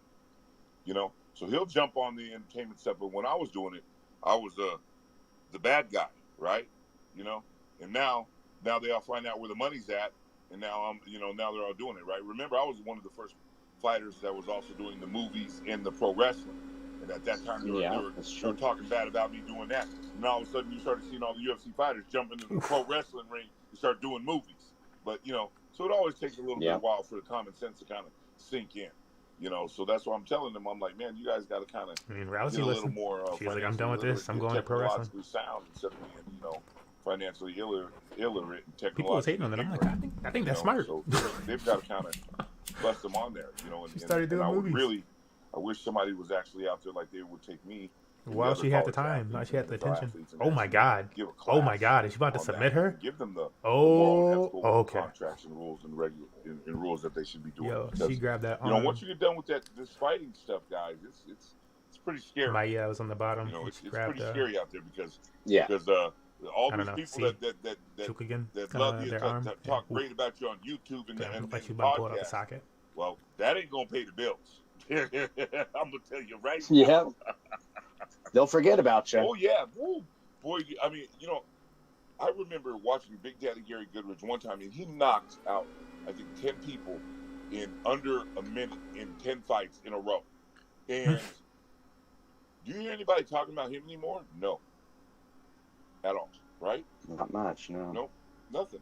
How about you see me in any commercials or movies or working for big time Fortune 500 companies none of that.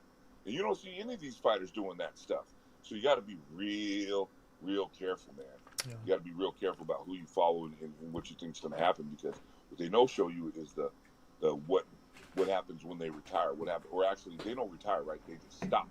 So what happens when these guys stop? Yeah. Nobody's talking about that. And it's scary. Well, and you see it, don't you, Bob? You see guys that they don't have that backup plan. And so what happens? They just keep taking fights, and they're not the same, and it tarnishes their legacy. I don't want to name names, but you see it. Yep. Well, listen.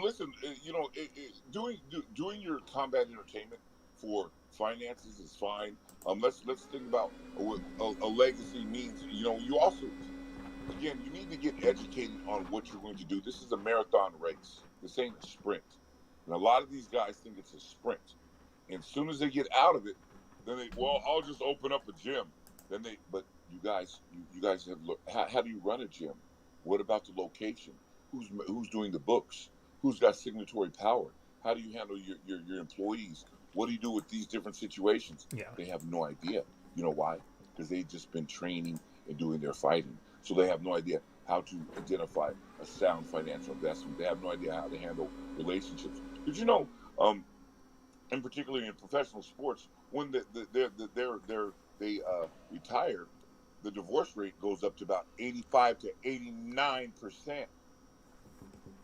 Okay, that makes sense. Yeah. Idle hands. Exactly, because you know why they've established that relationship, because they've been gone, and that relationship's been gone. Whether they're only together during the off season, or then the on season, and they're gone, and they're you know, and then all of a sudden you're there all the whole time. Huh, that's a problem. The other problem is if they do leave out there with a tremendous amount of money, they're always searching for that adrenaline rush again, and that can be a problem because you get too old, so you're no longer able to do the fighting as you'd like to do. So then they start racing sports cars drunk. You know what I mean? They start engaging with wanting to fight the common man. You know what I mean? Doing this kind of stuff, and all of that stuff is just disastrous. Okay, and so you've got to really have an idea on what you want to do with your life, and you really do need to set that up and plan it accordingly. And I'm fortunate enough to where I've had people engage with me in my life, with fantastic relationships that I've established, that I've learned a lot, and they keep me in line. You know, and I have mentors that keep me in line big time, and they always check off, and we go back through in it, and I'm so forever grateful. You know what I mean? And they are completely financially sound, to where they're billionaires and mega millionaires and somebody, and you can get them on the phone and talk and really hash things out with them, and that's only because of the relationships that I've had and because of what I've set myself up for. So, and that's the total difference between somebody that lives in the real world and somebody that kind of lives in the virtual fighting world. So I always crack up when I read some of the comments about some of these fake these people that just have their nice websites up, like whether it's Bloody Elbow, or there's another one on that was talking about Bob turned his back on MMA or something like that. And I'm totally laughing because it's like, no, that's exactly what happens. You are your own business. And if I had a car dealership and you came in there with $10 and said, I would like to buy a Mercedes, I would laugh, right? And maybe I'd give you a cardboard Mercedes, but you definitely ain't buying a Mercedes. Or if you had $30,000, I'm going to say, well, here's your VW Bug. I'm going to show you a different brand car that can fit but you need more money if you would like to go up to the luxury items. Well, that's how they run their businesses. And the same thing, right? Your different Mercedes is going to cost you different values of money, right? Different amounts. So why would you think 40,000 is going to get you 100,000 or 200,000 or a $3 million fight? It's ridiculous. But you have individuals that think that that's the way that it should be, and no matter how much you get paid, go out there and sock your body up and get yourself busted up. And I promise you start doing that stuff, it's a dangerous, slippery slope. Dangerous. Yeah. And that's where those guys, that's where you're talking about ruining your legacy and stuff like that. It's because by the time, it's okay, because you know what, by the time they're done doing that stuff, their brain is so much they don't even remember they even got a legacy. Or if they had any cash, what to do with it. So, and that's just a plain and simple fact, and that's what nobody is really covering. And it's quite scary, actually. If you look at that stuff, boy, somebody should do a documentary on where are they now, the Pride fighters and the K1 fighters. Do you know how many? Oh, geez, that'd be sad. Oh, yeah. I mean, do you know how many have been murdered or have lost to suicide? Shit. Crazy.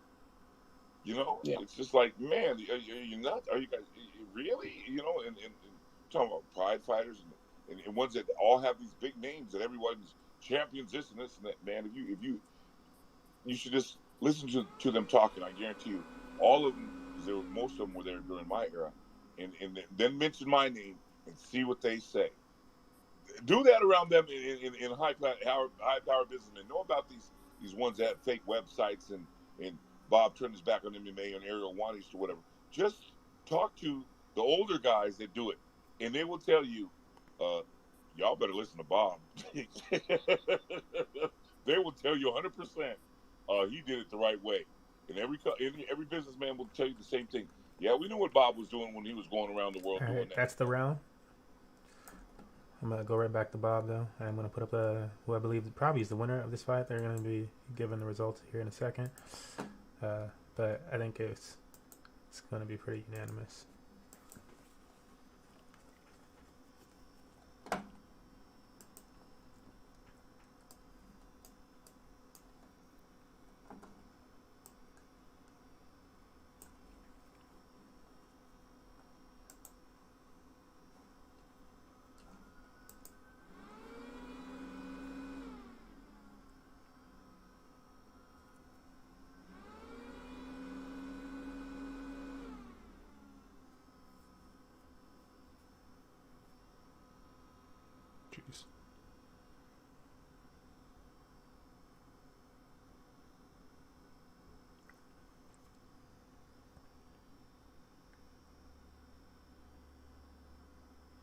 Jeez.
Yeah, she got the win.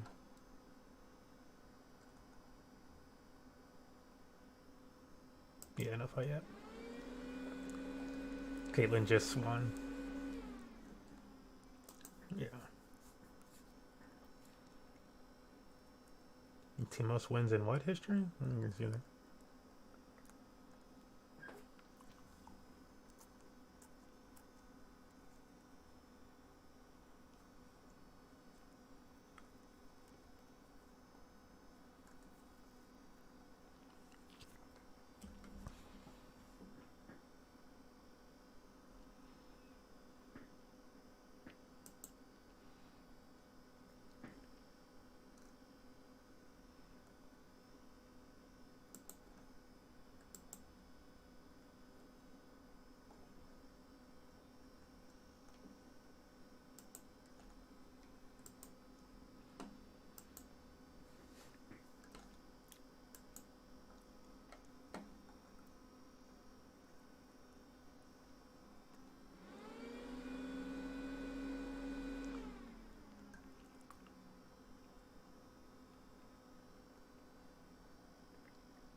What was that?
Hopefully in February we're going for a really big launch pad. At first we thought, maybe it's best to just get it off, but we're really super bullish on everyone coming on board, all of our team members, the whole idea and the Fight Coin ecosystem. So we thought, screw it, forget the low hanging fruit. We're going top of the line, make it or break it. It's all or nothing. And we're super, super confident that we're going to get there. We've put the team together. We've got awesome partners like you and Joshua and Ross. So we're well on our way, man. I appreciate it. So we're super excited. That's right. Getting started and making it great. Yeah.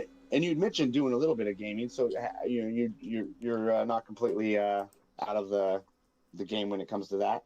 Yes, that's right. So so I've done a lot of RPGs, first-person shooters. Okay. I've done some fighting games, of course. My last fighting game that I was playing was the last Mortal Kombat. That was so fun. That was a solid game. Yeah, gosh, I loved it. That was great stuff. That was my last good fighter, I think. One last other games that I just ended up purchasing and beating right now. The latest one that I really enjoyed was Far Cry 6. I just love that kind of stuff, man. I just love it. It's just so fun for me. I just love that, going over to go through and act like I'm in the jungle and stealthing and doing. Oh man, I'm gonna have some fun. I'm gonna play some stuff later on today afterwards. But it's nice. Fun. I think we got the new DLC content they got downloaded on there finally. So I'm looking forward to checking that out. That's so funny. It's fun stuff. Nice. Cool. Yeah. I've always been a big Fallout guy myself. So I love that one too. Yeah, that's a great game. Yeah, but they've no updated that, right? So well, it depends. Like they came out with Fallout 76, which was a little bit of a let down, and then they released tons of DLC content for it. But I ain't got time for that right now, so I haven't checked it out, to be honest. But it wasn't great. New Vegas is the epitome of Fallout as far as I'm concerned. Right. Yeah. You can't beat Fallout. Or New Vegas. Have you played the Metro games, Metro Exodus, Metro Light? Yeah, I love those too. That was really fun. So I ended up playing. I played those. That's when they were like in Russia and they had those giant kind of bat creatures or something That's like it. that. Right? That's the one. That was so fun, man. Oh, I had a blast. That's so fun. So I just play by myself. I don't play online against people because I'm not that good, you know what I mean? So I have to play against AI computer, but I still do have a fantastic time doing so. Because when I go online, I mean, it's like I think I get beat up by a 13-year-old in the basement. Okay, so and they start talking shit, and yes, and they are really good too. So they're really, really good. So I learned real quick. I was like, okay, this is no for me in my space, but I can go against that AI, the artificial intelligence, already on the games with the single player, and it's still challenging enough for me, and then I have a good time with it. Yeah. Yes, this next fight has started. This fight is going to be really good. This flyweight fight's going to be really, really good. Nice. These flyweights know how to move. Look how quick these guys are. Yeah, this dude is pretty absolutely. Quick. Now, are you guys seeing my mind's still playing the advertisement? Is you guys on yet already or no? Oh yeah, we're dang, we're a minute and a half into it. Yeah, Roger. You're way behind over there. Let me see what's going on my streaming. If you guys never told me something like that, I would have been. There hasn't been any huge knockouts where we're learning that would have been the key. And you're like, what? Yeah, so many knockouts. Who are we going on this one? Royval or Bonsarin? I'm calling Royval, brother. Well, right now I'd say Royval looking good. I don't have too much of a knowledge on their backgrounds, except for Royval's. Bontorio is trying to look confident. Has a little bit of history in the UFC, at least. I'm not really familiar with Bontorio. Okay, yeah, you're right. Okay, we back. Are you caught up now, Bob, or are you? It's on. Okay. Thanks. That's fun. Oh, nice. There you go. Fantasy, right into side control. That was a good body lock. Take down. So Venom Jim, that's where so I'm thinking about coming out of retirement. Obviously, I've been You know, Oh, the guy they that like got say they're Mike a Tyson race. out of Yeah, retirement. exactly. So That's I've where got you a get lot it. of celebrity fight contracts being negotiated right now. We'll wait and see if any of that stuff's going to come to fruition. You know, 99% of them never come. Yeah. So there's just a lot of talk, but you know, at least we are engaging and having was some able to dialogue. take down Royval. Yeah, well, that was the time. I mean, Paul really opened it up. If he did nothing else, he opened up the money, the entertainment fight idea, and the idea of like that is the opponent's blood on the fighter map. pay. I mean, I don't care why he did really it. Trying to get him to but it's pretty interesting. He brought it up, and he got everyone talking about it online for a solid 2 weeks. Like, and Dana White never even mentioned it by name. It was always him talking shit about him, about Paul, instead of actually answering the questions about fighter pay. So that never looks good either. When you can't just come out and have the conversation, but you have to like put them down, and you're like, oh, why didn't you just? You don't have a good answer, huh? I guess not. Correct. So, you know, again, that's during my time, you know, that's why you got to set up your own retirement by yourself. You know, the opponent is in the upward position. So that's right. Out of it. There's no retirement in this stuff, guys. I mean, like, they're still on the ground. So which is why he'll always get people to fight him, because someone's out there is going to look for another paycheck. And if it's that big of a paycheck, it's that good, then can you really blame Woodley for going twice for it? He's good now. He ain't got to fucking worry about it now. I think it's great. I think it's great what he did. My hat's off to him. I think he did a fantastic thing, and I think even the Logan Pauls for all of the stuff that they're doing, I think they're doing fantastic. You know, and I think that you know, hey, it's combat entertainment. And they're doing it at its finest. So I think it's great. It just blows my mind. These kids come from YouTube, and now they're fighting some of the biggest names in combat sports, as in like Logan fighting Floyd, and now you got fighting Jake fighting Tyron Woodley and Ben Askren, and you know, so it's just it's crazy how these guys started from YouTube, and you know, and now they're getting the biggest paychecks ever, like compared to some of these fighters who've been grinding for years. Yes. And still getting peanuts, you know what I mean? That's right. That's right. And what it tells you is that the entertainment will always have all of that stuff, because entertainment has more of your imaginative engagement going on with it than as opposed to something so scary. And that's why I say that a lot of these fighters they're too scary. You know, they do these hardcore fights.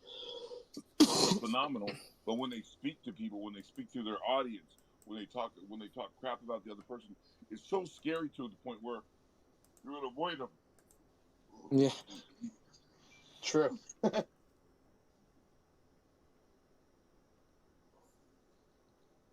So that's one of the things, you know. So because you have to think about the aspect of fighting. If someone's going to beat your ass, you're going to run away.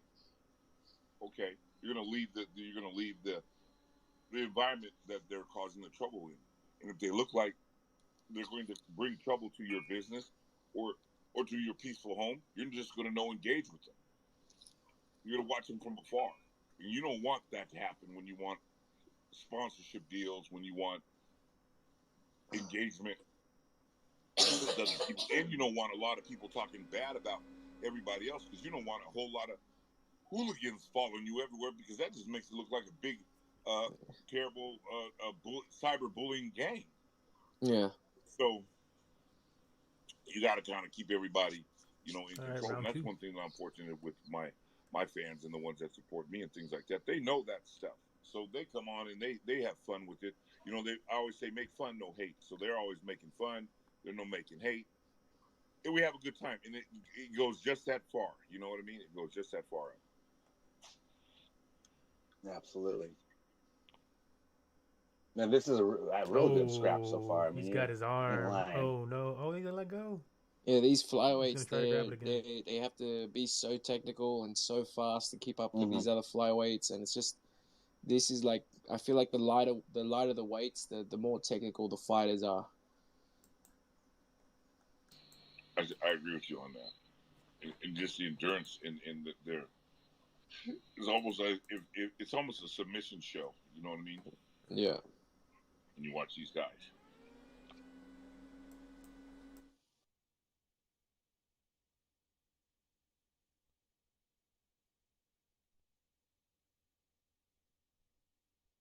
Speaking of lighter weights, I mean, did you see the Figueiredo post recently? He's looking shredded for that Moreno rematch. So I'm looking forward to that. That's going to be a good fight. And then next weekend we've got Ngannou against Gane. Gone. So that's going to be a huge fight. I don't know. I think you got Ngannou again. Speaking about the fighter pay, Paul's really got Ngannou going. I don't know. I don't know if it's a misstep or not. There's definitely a good payday down the road for if he wins and he fights John Jones. But I mean, he's certainly right. He's not getting those boxing type of paydays, but the UFC's probably just as. This is one thing that I'll never understand. How is MMA fighters getting so much less than boxers when an MMA fighter has to deal with so much more, and like as in terms of like how hard it is dealing with kicks, takedowns, submissions, elbows, knees, where boxers have to just worry about boxing. Well, from a business standpoint, it's just about who's making. It's about how much the company makes, right? It is, and that's how you can base how much you expect them to get. Early on, UFC 1 or 2, yeah, you don't expect them to make that much money. But now that they've established themselves and they think that, well, we built ourselves. Logan Paul and then pushed the thing for MMA fighters to make more. People were like trying to diss him for it. Okay, sure. But yeah, people are trying to diss Logan Paul for pushing that shit, and it's like, no, they should be making more. If you got this much money and stuff like that, bro, and like, nah, like these people are leaving with concussions and shit for your entertainment value, for your views. The answer for what you're saying, one of them is a sport, boxing, that has universal rules, laws, statistics, and data, and the other one is an entertainment venue, and that's the UFC. So a lot of people, like, they confuse. They think that this is a sport. It's far from a sport. So that means this thing has no universal rules, right? You go to KSW, it's different. You go to ONE FC, it's different. You go to K1, it's different. Yeah, you go to Ryzen, it's different. Okay. Yeah, there's no universal rule. That's right. There's no universal rules, statistics, data, governing body. You have none of that stuff because overseas, strap them on and fight. That's it. You there fighting. That's it. That's as far as it goes. But over there in the UFC, it's whatever. They like to act like they're bringing the sport aspect of it to where they're like, yeah, we're going to be drug testing these guys. We're going to be doing that stuff. That don't matter when you're fighting, and it don't matter when you're a soldier. You know what I mean? Yeah. So none of that stuff. This is the quietest I've ever seen my mic. Wow. What do we care? You're here to fight. That's what you're here to do. Fight. You know what I mean? And get it going. So those are very, very different. And in fact, to tell you, so MMA and pro wrestling. I'm wondering what the hell happened to it because it's never been this good before. Did you know that overseas? Did you know that? Nope. Yep. So they're seen as the exact same. So that's why a lot of people, a lot of them, they'll comment on a lot of my things. Oh, Bob lost his fight, and I'm laughing. I'm like, dude, that's a pro wrestling match.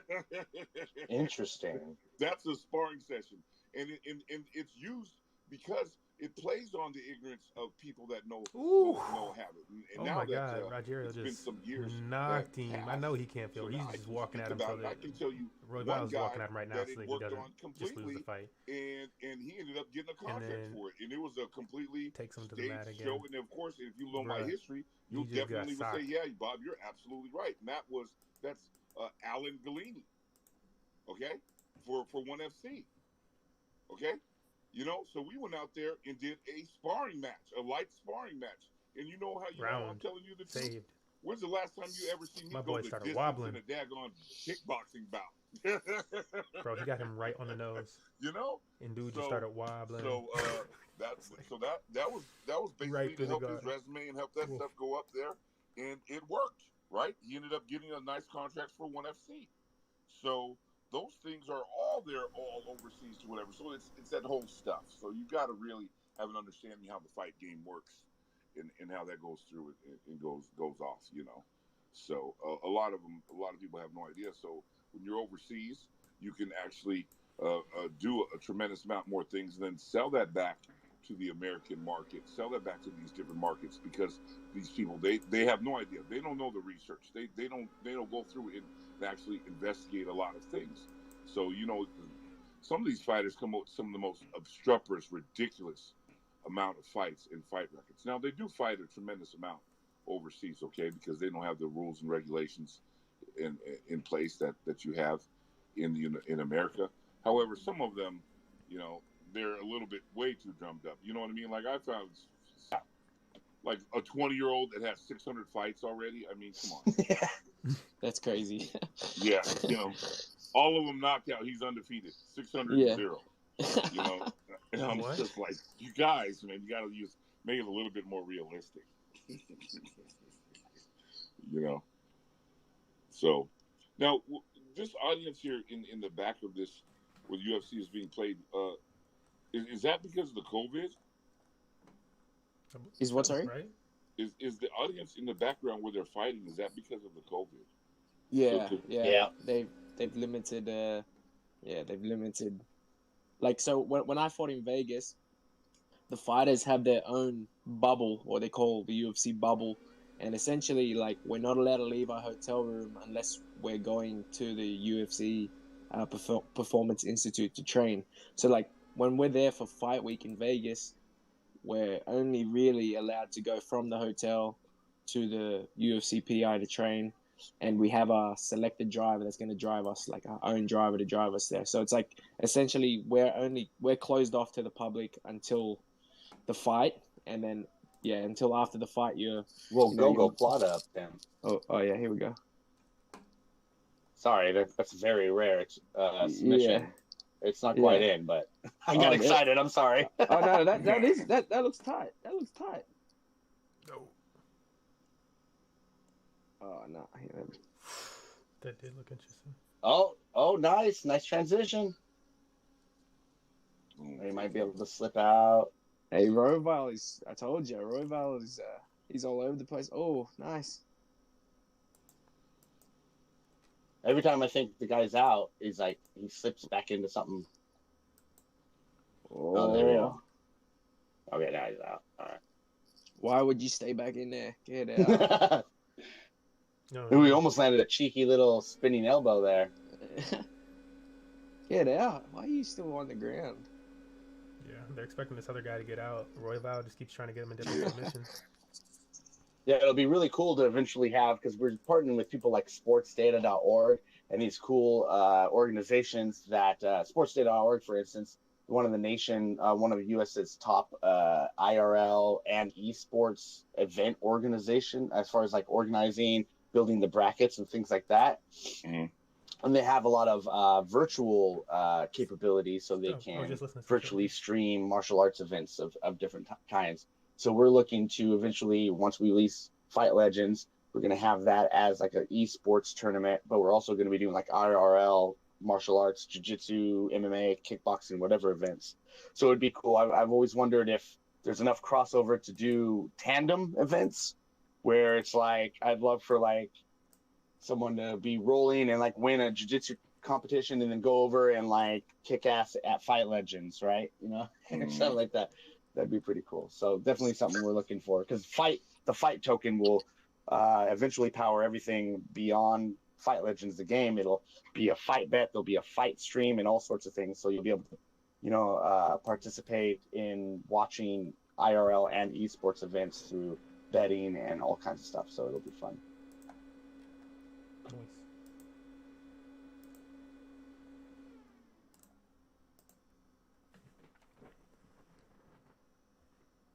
All right, this time Rogerio has okay, so I lost everybody. Is there any sound? Is anybody talking? I'm here. Yeah, it was for a second. You were talking for a long time, and I was like, I don't hear anyone, so I thought we were getting rugged, but I hear you. Okay, got it. Yeah, this is gonna be exciting. So I'm anxious and excited to be working with the Fight Coin.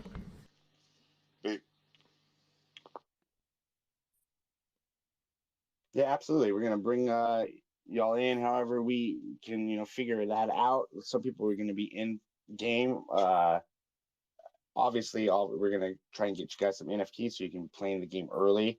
I have it set up so that we'll be doing a lot of early streaming of those games to show the public.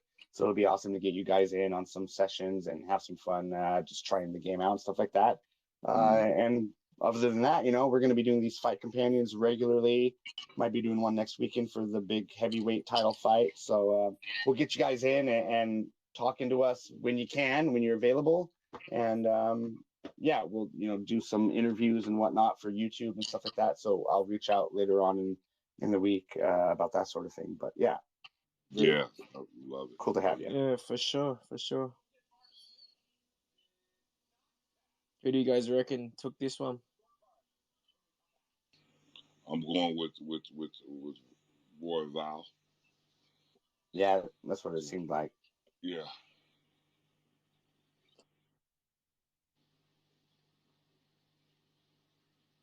You're Joshua. Your guy is grappling heavy, right? Have you been specifically?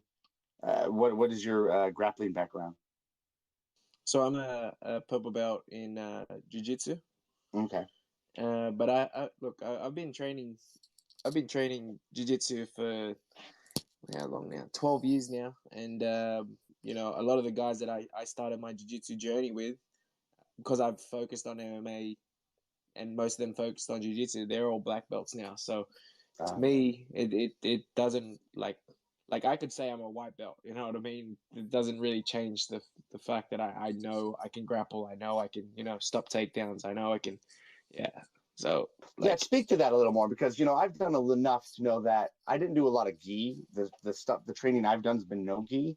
Yeah. So I'm at least a white belt. I've been training for years, but you don't get belts in no gi. No. So do you get a lot of that when it comes to being a fighter? Are the guys not training gi, and so you don't really know? I mean, that's just the way it is now in mixed martial arts, right? Yeah, well, you can get a white belt. You can get a white belt guy that's a white belt, right? But he could be a national level wrestler and just throw you around and control position. You know what I mean? So it doesn't really make sense. Like, yeah, that like you never really know with them saying white belt, blue belt, purple belt. Like, so yeah, it's just like pretty much the amount of years that you've been training. I feel like. Yeah, that's true. That's fair. My very first tournament was just getting taken down over and over, and then finally catching like what I feel was like a lucky triangle. So it's that very thing. Like, this guy's clearly better than me, but he didn't defend. He didn't practice triangle defense enough, and I got lucky. Was that like a Naga or a grappling? No, this was just some local guy. I can't even remember. Just some city regional tournament. Yeah. I haven't done anything too serious. Just enough to have fun, Yeah. That's cool. Well, yeah, so Roy, there you go. Yeah, go ahead. Yeah, so how long have you been training for? And yeah, so I trained just a little bit in my early 20s. So I trained probably for like 4 or 5 years, and then went back to school and kind of stopped doing it. I actually, not too long before I stopped, I was doing MMA. I did like a, I guess you call it a smoker, where it was just like my coach was the Washington State athletic. He was helping train local refs. So like, oh, hey, do this. Like, we'll do the smoker. It's just your buddy you're going to be fighting. It's like real chill. It's just to teach people how to ref. And I went in there and just went full bore against the guy, TKO'd him. As they're raising my hand in the middle of the ring, I'm puking in a bucket because I went so hard and was so out of shape. But I won, goddammit. And but after a little bit after that, I think I got KO'd in sparring by a head kick, and I realized I was more of a jiu-jitsu guy. Yeah. It'd be like that. It'd be like that. You take your first punch, and you're like, I'm gonna stick to grappling.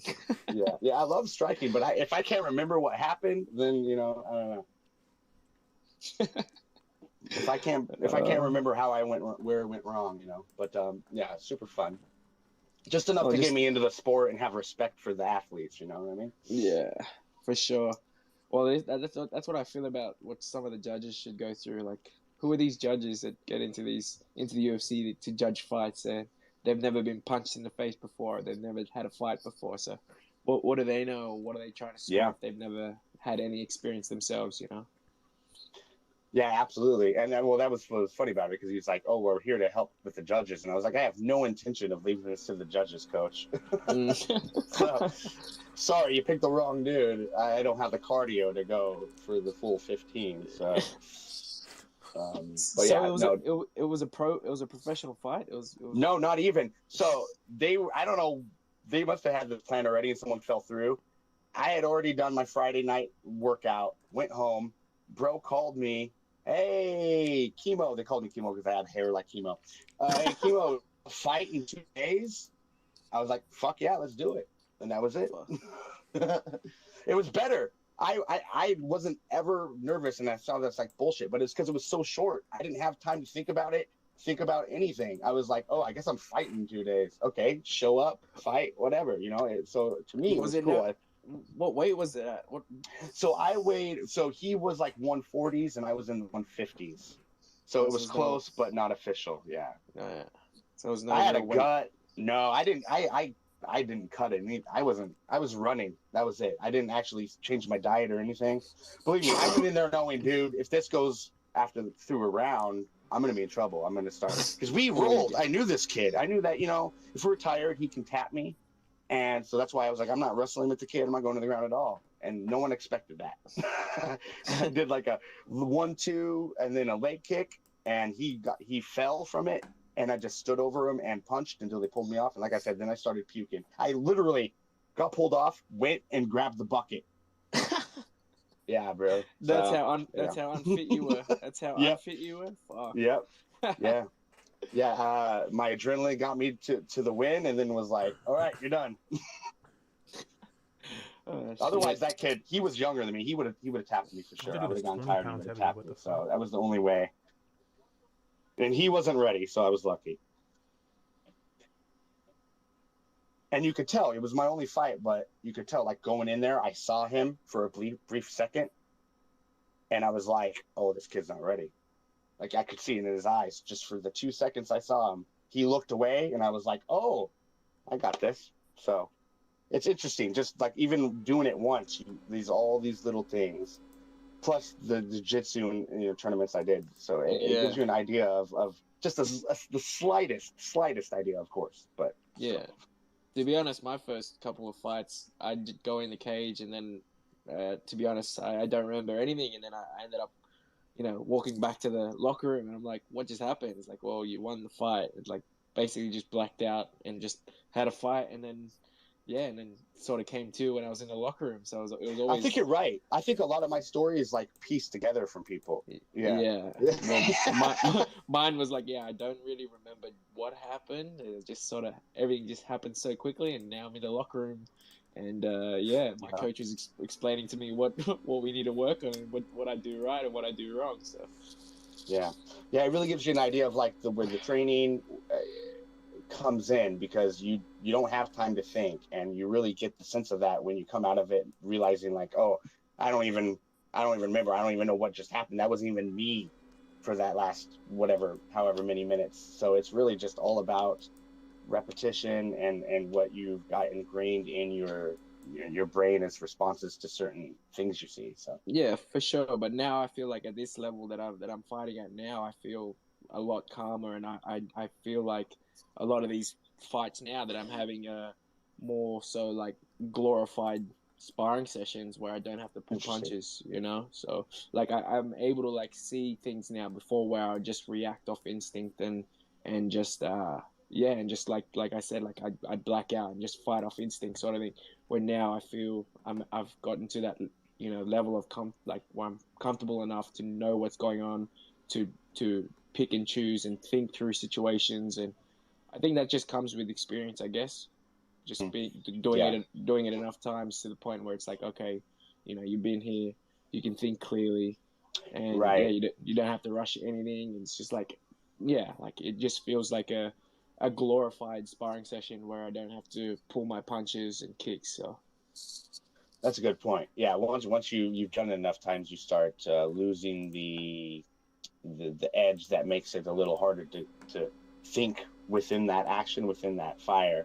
And I think those are the people that do the best in this sport for sure, or are the ones that are able to sit in there with the nerves and really think on the fly, which is really tough. So yeah, you got to have a level of calmness about you to be able to do that. Because if you're all over the place, you're looking in the crowd, looking for your mom, looking for friends, trying to hear your coach.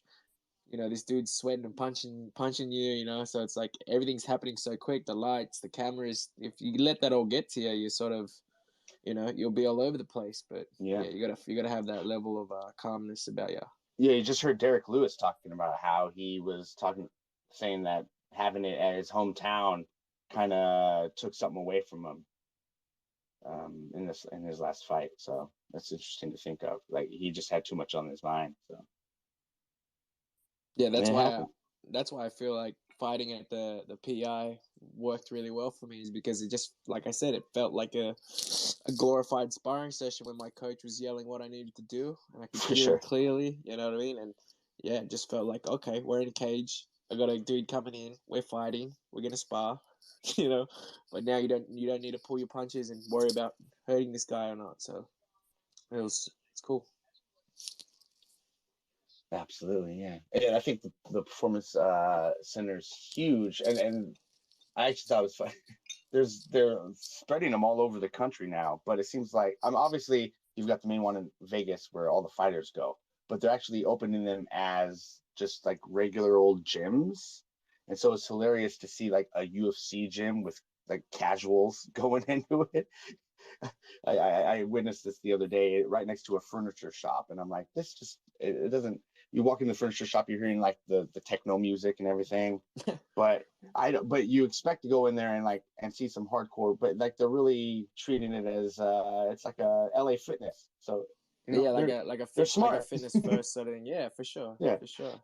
Yeah, absolutely. They've done that. They've done that all over Australia too. They've got a couple of UFC gyms in here in Sydney, and they got a UFC gym in Melbourne. So they're opening up everywhere, but just like as a casual sort of for the guys that want to come in, punch a bag or Well, I think it's good because it makes it a more casual name in just day-to-day conversation, and you don't have to be into fighting to go to the UFC, workout center and hit the treadmill, and so people that aren't into it will still know the name, and it just starts getting worked into. Because I know plenty of people that are into NFL, even though they're not really into football. So eventually, people start following the trend, Yeah, the more popular it gets. Everyone's watching football on Sunday, so those couple people end up watching it too. I do that just the same, right? I'm not really that into football, but if it's on and everyone's gathering around it, then you end up watching it. Yeah, exactly. So same thing, I think, slowly happens.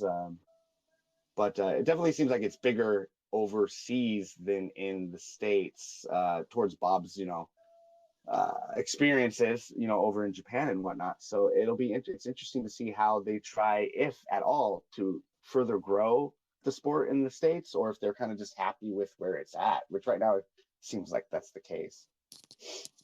Yeah, it's going to be hard to, if they branch out overseas to do the UFC, that may wear off a little bit of its value, only because everyone wants to, it's the American dream, right?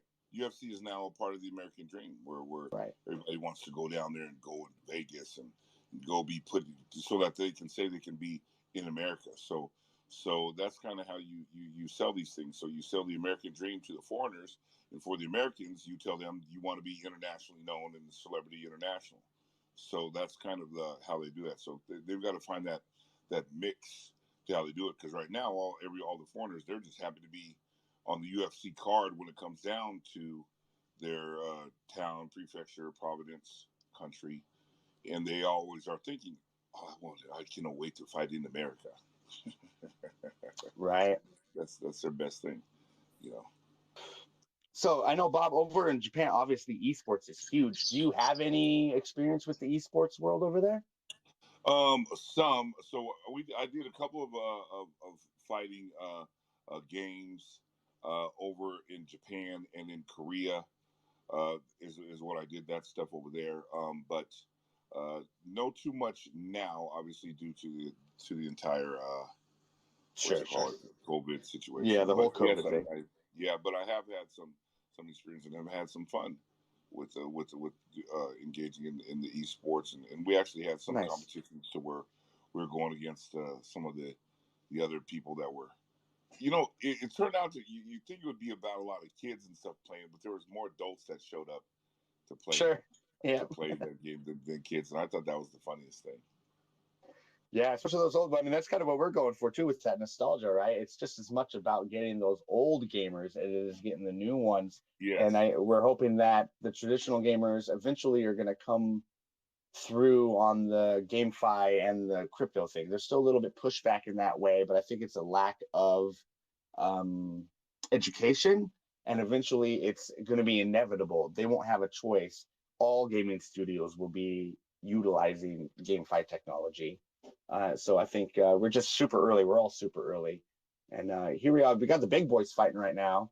And we've got Collier on. You just got to consider that people already earn tokens and points in game, and they just don't let you trade them around. Man, these big boys are throwing down. But they're going to let you. They have been so far. I was like, oh, I got to start. They brought it.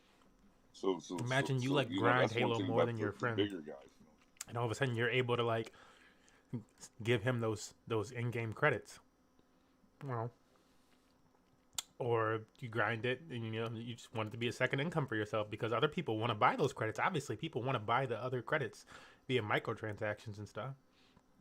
But what about when when they actually make it possible for you to just transfer those credits between other people, and it's more of a peer-to-peer interaction with those in-game credits.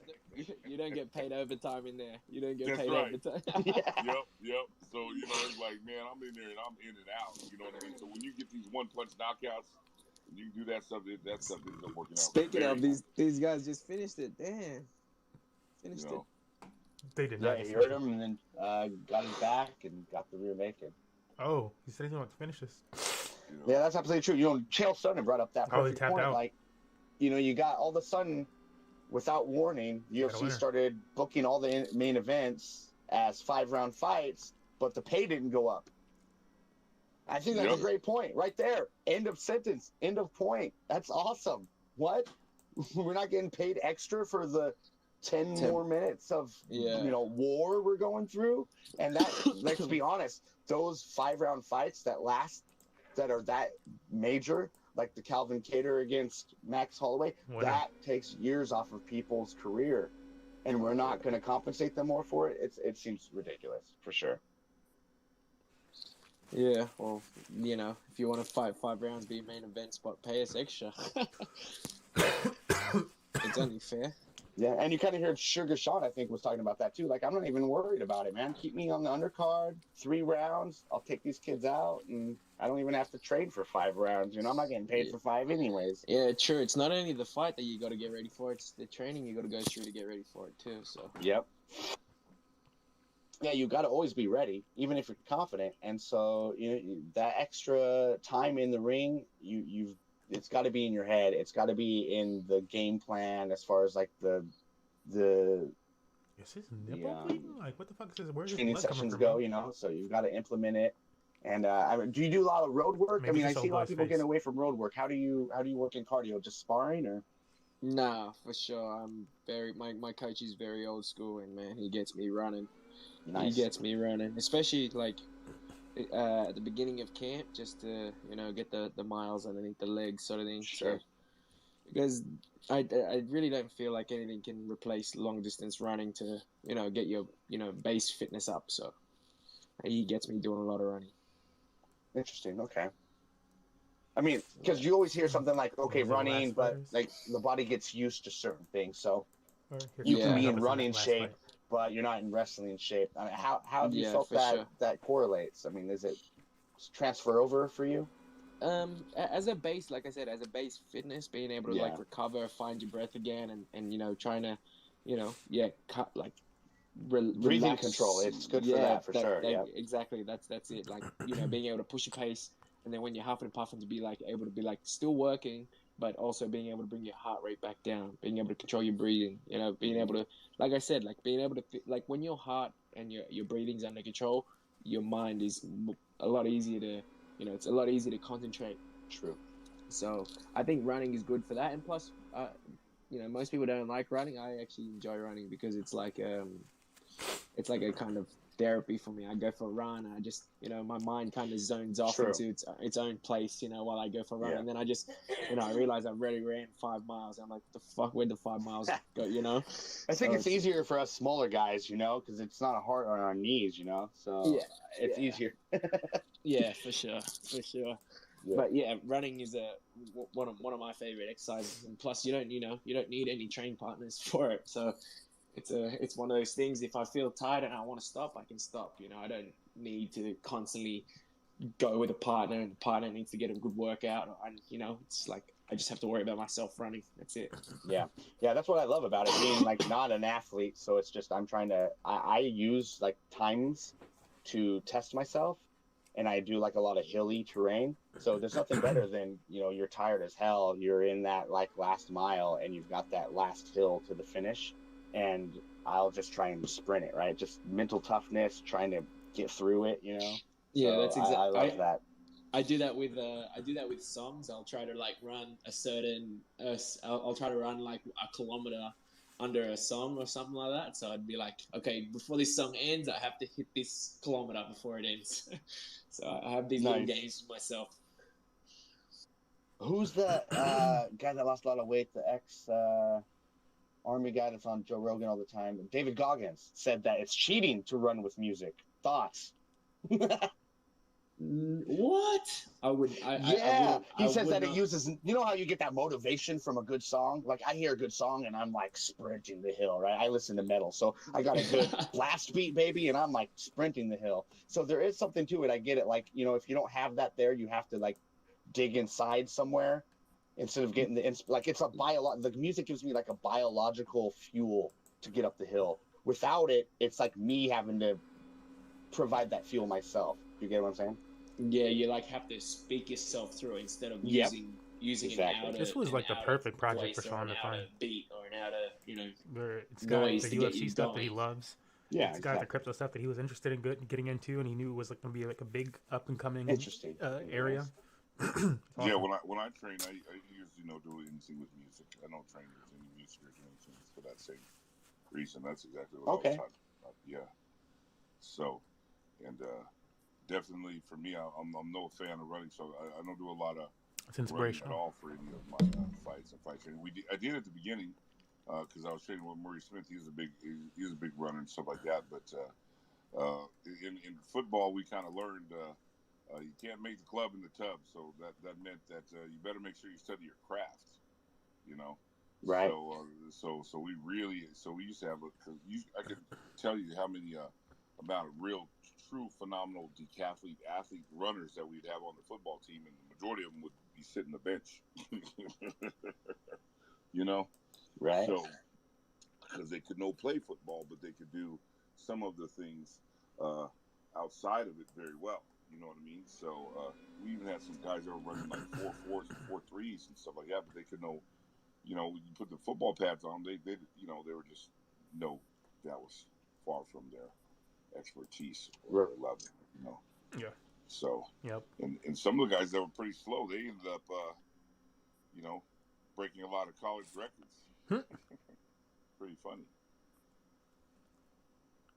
See one of our followers. Yeah, well, because they always say part of it's mental, and then you have people that push back on that. But at a certain point, it certainly is. You can have all of the skills physically, and you still got to put them all together, and you still got to figure out a way out of those career paths, like you were saying, Bob, especially with fighting, when it's something that's guaranteed to not last forever. So it's really smart to, be networking outside of your industry and talking with people, and always looking even early as possible looking, to make those deals and those relationships that will sustain your lifestyle and everything that you're used to and accustomed to when you're becoming a professional fighter, later on down the road, even if you're not wanting to become like a announcer or something, right? You got to have a path out. Absolutely. I can tell you that I have no understanding as to why there's a great deal of professional fighters that they take no financial literacy courses at all. at all. And I'm telling you, I've seen fighters do things like share a bank account with their manager. Wow. How do you think that turned out? Yeah. So I've seen that from That's some crazy. big name guys too, more than one. And of course, their managers, of course, how do you think it turned out? Their managers just, took all their cash. Of course. So, and you cannot get it back. I've seen them all do horrible investments. I've seen them all get out of the fighting and absolutely have nowhere to do. So then they start going around the world and wanting to jump into doing different fighting events, but because they have no idea how to communicate with the fans there, the culture, the different people, they bring the Western approach over to it. And then it's like, people get confused, like, well, what are you talking about? What? You get, they're lost, with overseas, they like the storyline, they like to be entertained, and that's it. So if you come over there doing political talk and this movement talk and this and that and this, falls flat. Yeah. Completely falls flat. Which makes sense, yeah. Yeah, so they have no understanding, and so that's why you have to have an understanding. You have to have a plan for every dollar that you earn, but that's not only applies for obviously fighting. That applies for those that are no fighters, right? So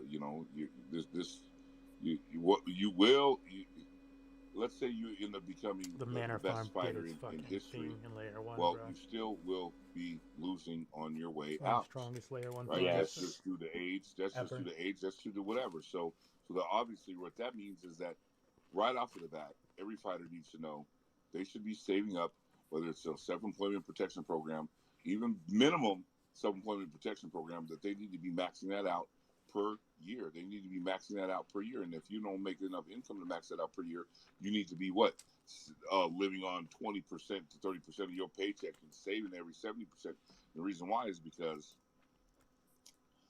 you will be dealing with a tremendous amount of medical bills. Okay? A tremendous amount in your future and when you get out. Guaranteed. Got something to look forward to. Yep. So that will happen to everyone. So because that happens to us as we age anyway. So if that's going to happen to you as you age anyway, now you've got these other damages that you've done to your body. It's going to exponentially raise it up. Which means I've got a great insurance. No, you have great insurance right now, but once you get out, that premium is going to run through the roof when they look at the history of what you've done. So that's like having a car, running your brand new car with insurance, running it into a brick wall and saying, "Oh, my insurance premium is never going to go up." Bullshit. Yeah. And I'm going to tell you, it's expensive in America. That's it's cool right now, massively like expensive for me to get my coverage. I do a zero fighter. deductible full coverage that covers even past history. Okay, for all of my medicals and stuff like that. For me to include the United States on it, so mine don't have the United States on the program, okay? But for me to include the United States on it, guess how much additional it is per month just to include the United States? No, $1,000. Wow. $1,000. $1,000. You understand that? That's $1,000 a month extra. So that's $12,000 right off of the bat. Right. Per year, no including every other country that you would get on that. So, think about that. That's like $20,000 a year just to have you coverage with your medical insurance because you've decided to take on becoming this professional fighter without ever looking into it, which means what? That's why you got to save your money. You got to put it into, your best investments, which is for most people is just general index funds. That's basically what it is for the most part. So, and then you got to have a game part of, okay, yeah, I need to live off of very little debt. And if I get a house, I need to put down 30% down and I need to freaking pay this fucking house off as fast as I can ever. Because, so, when I did that, it took me about maybe a year and a half or less to pay off my house that I had there in Kirkland. Okay, so I immediately did that. That's the first thing I did is get out of debt 100%. Why? You know, just knock it right on out because for sure you're never going to be able to balance your retirement accounts. You're never going to be able to do that if you have debt. How are you going to be able to do that? The interest You know what I mean? just keep rising and rising. Yeah. It's so difficult to even so you've got to knock. You have to realize. I always say you got to realize you're smart enough to know that you're stupid. So that means smart enough to know that you're stupid. Yeah, you know what I mean. So you got to just basically say, you know what? I can handle all of those mathematics, all of those fees, all of that stuff. I can handle it. So I can do one thing at a time. So knock that stuff off. I can handle paying my bills without a mortgage note. Bam. So then, having to look over your shoulder. Oh, what happens if you lose this fight? What happens if you do this? Oh, man, you got to pay this bill. How are you going to pay this bill? Nobody's hiring you because you've got no job expertise. You see what I'm saying? So you've got to be very careful. That's why you got to walk through and do fantastically well with the connections that you've established here in fighting. You got to do fantastically well for the mentorships and the individuals that you meet. And that's why you always got to stay in that, Will Smith PG-13 range. Yeah. You start getting hardcore talk and stuff and all that scary stuff. Shoot, nobody's gonna see you. There's two fighters that are retired that are setting up. They're wanting to fight each other, and they're doing this little Instagram battle back and forth. I mean, there's several of them that are doing that, but these two that I'm particularly in love, I'm not going to name their names, but their marketing strategy for what they think is funny and what's going to sell, it will never work. Which is why they're never getting picked up ever doing that. The stuff that they said is so ridiculously repulsive and disgusting that. You ain't going to get a Coca-Cola, a Toyota, a Panasonic, a Sony, or anybody. Those are the ones with the big money to freaking come and put their label in the ring with you. That's totally true. That's that Paul formula, right? Because he doesn't do anything. Everyone calls him silly and he's a Disney kid, but that's the thing. It's like his antics are just within they're allowed, right? They're not too crazy. So it works, yeah.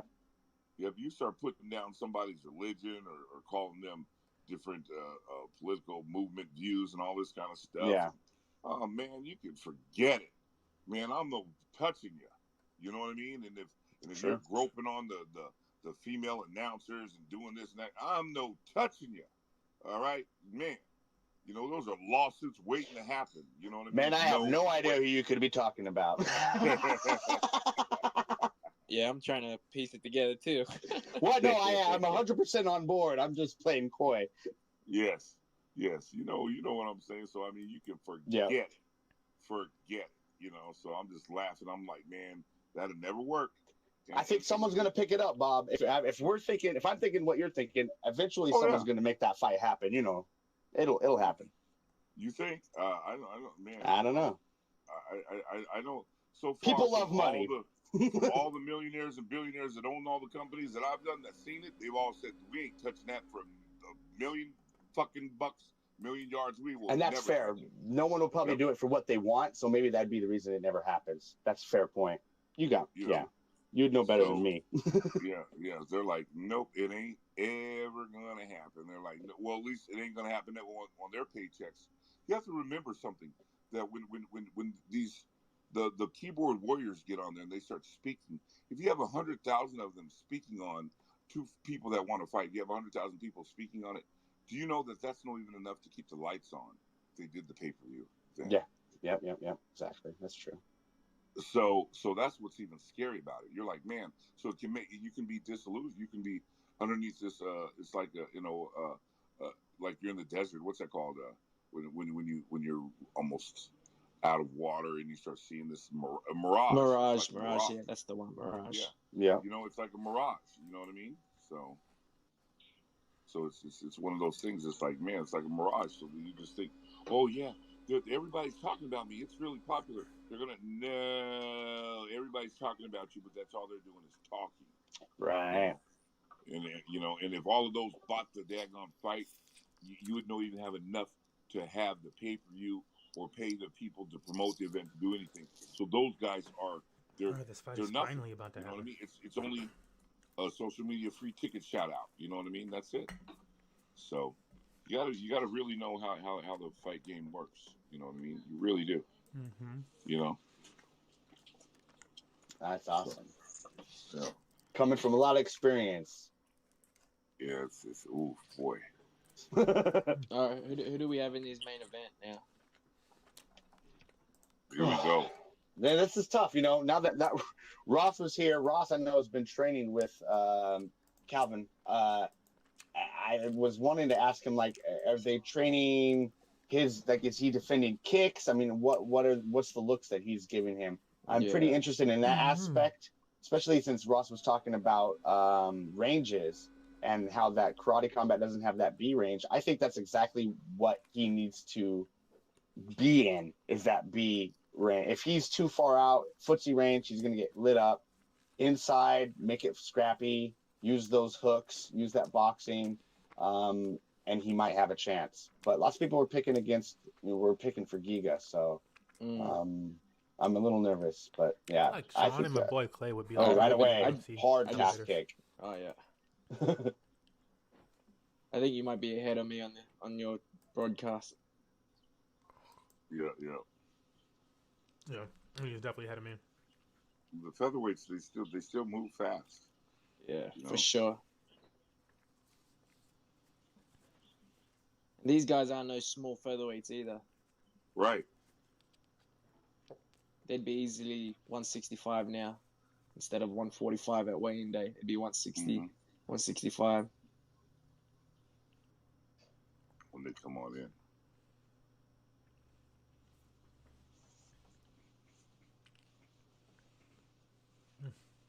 I like to see the movement. But now these guys are just dancing on their feet right now. Saucing each other up, doing the distancing. Yeah, I definitely think Calvin's doing good. He has to come forward.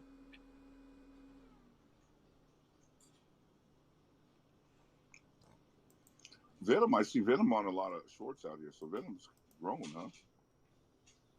Yeah, Venom's the main sponsor for the UFC. Just like a couple years ago, they had the Reebok. I think it was they had Reebok. Yeah. Yeah. Venom's way better. That's for sure. Yeah. Yeah. Personally, they are a lot better than the Reebok. Ooh, big swing and a miss. Oh, nice. Good job taking advantage of that. Nice. Yeah. That was quick. He jumped on that quick. Yeah, he was ready. He was like, I am not taking any more of them kicks. Nope. Showing good control on the ground too, not having patience here.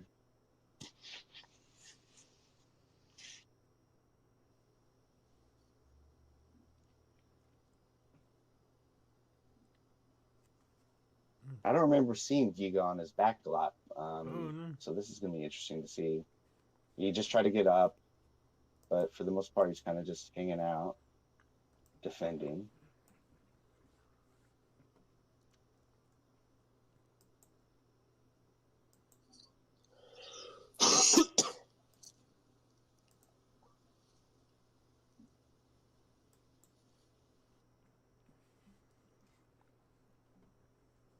Calvin's smart too. I mean, he controls him here. He wins this round. He's got plenty of time.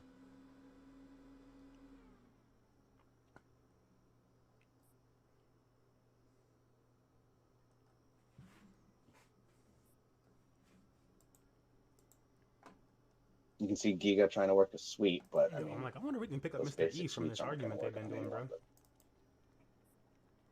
That would be dope. The newest of grapplers, I would say. Like, I'd be wondering what these people's what are these smash good base, bros? so not gonna work. Sponsorship deals. What are the Looks like Calvin's using that instep to try and pass, maybe, or at least threatening it. I'm so curious. Nah, I wouldn't pass. No, you'd stay here. I'd stay in this half guard. It's a bitch to get up from. So that's true. I feel like if he passed this side or mount, he could get bucked off. But in half, he's controlling that one leg. So he's doing everything right. Gigi's got to carry him, or he's got to do something, or he's losing the round. So I wonder how far behind you are.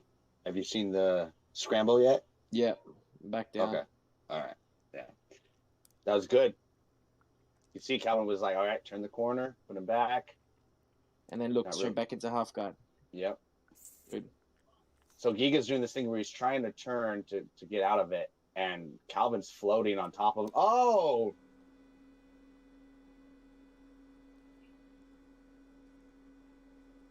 Oh, almost hit him in one flu. Oh, head on. Oh. He's going to take his back.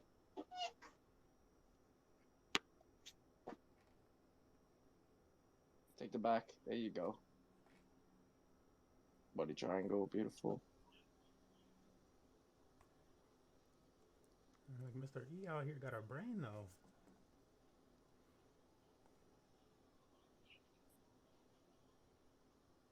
Looks like he went for the old BJ Penn arm trap there for a second. Oh, nearly.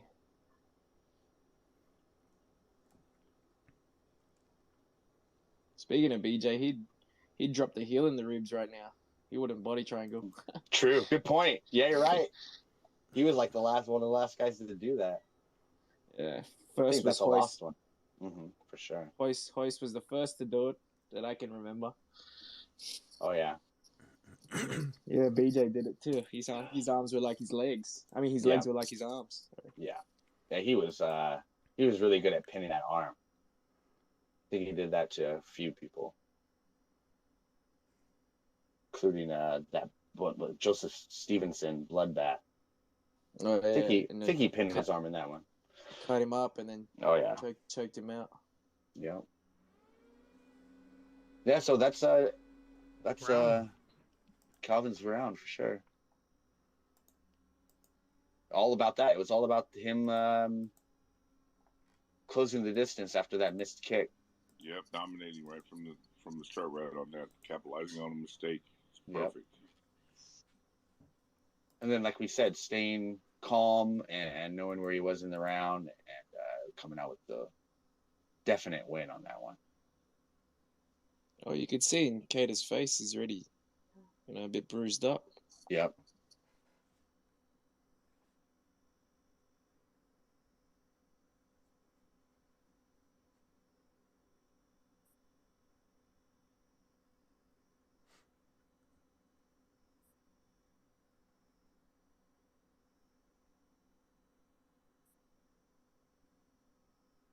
A couple times he's landed with that blitz, that karate blitz with the right. But if he can time it, Machida was always super efficient with that. But if there was a couple times where he was timed coming in, and it's lights out.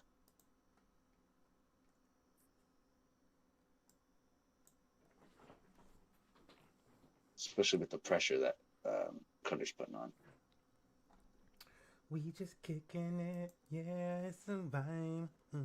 Is it just me, or is this fight card really short? There was not that many fights. Yeah, it was a bit short. I know there was all kinds of. We were trying to put together like a pick'em contest, and there were so many cancellations and rearranging of fights that it came out really late. So it might be just that there wasn't as many fights as usual. I didn't count, but I agree that it seemed short. We haven't had a lot of finishes or anything like that either, so yeah, I don't know. Just me, does Git Gud look like he's getting tired?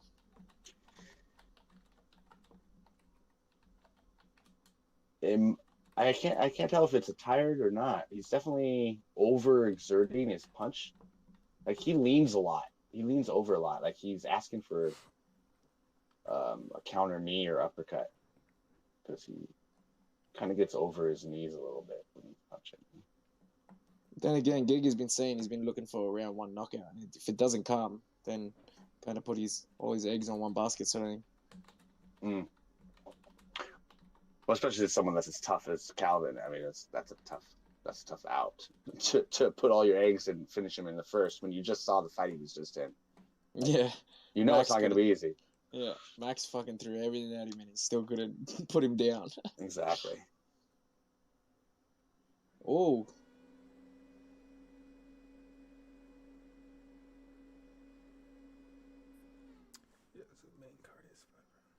Diggs trying to get some boxing in here. Trying to stay on his feet. Yeah, it's hard to read his body language. He does look like he's limping a bit or something. A little fatigued for it being so early, but we'll see. Oh, the pressure! It's the pressure of Calvin crossing, walking forward.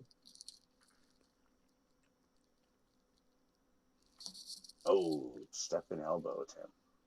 So Calvin probably doesn't have to push too far forward. I believe he's got the longer reach. Oh, that was a big, deep gap. Oh, no. He's breathing through his mouth. Giga's got a little bit bigger. Oh, good exchange. Oi, good elbow, eh? Yep.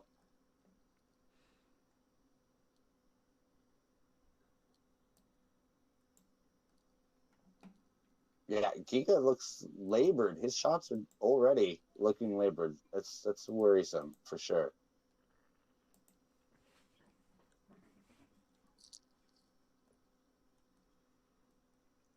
What time is it on your card here? What time is the? I got 55 seconds left. I got a minute. He's like 40. 3 minutes. Okay. 2, 1. Yeah, 50. All right, so we're like 10 seconds apart. I got 30 seconds. Oh dang! I'm way behind on that. You're ahead. You are. It's crazy. Oh, tried with the spinning back elbow. Oh, they're thrown down here at the end of this round for sure. Ooh!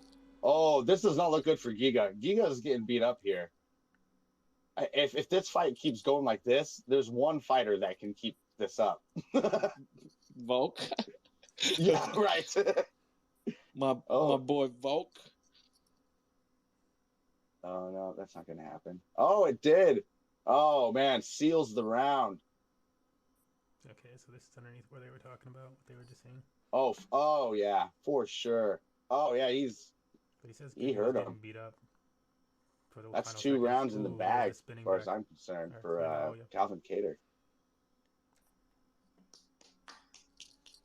Yeah, Cater's just Let's walking go. forward the whole time. Looking good. That's exactly what you need to do. That pressure is definitely making the difference.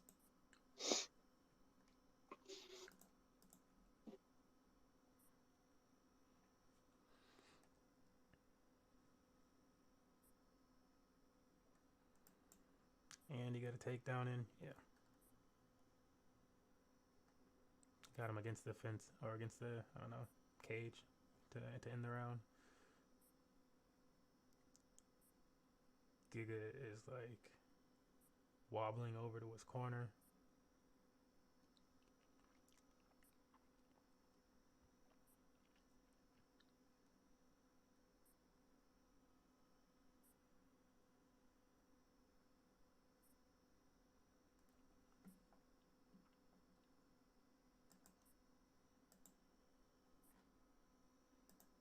Everybody's probably just listening to the analysis right now. That's the final fight of the night, so everybody's tuning in.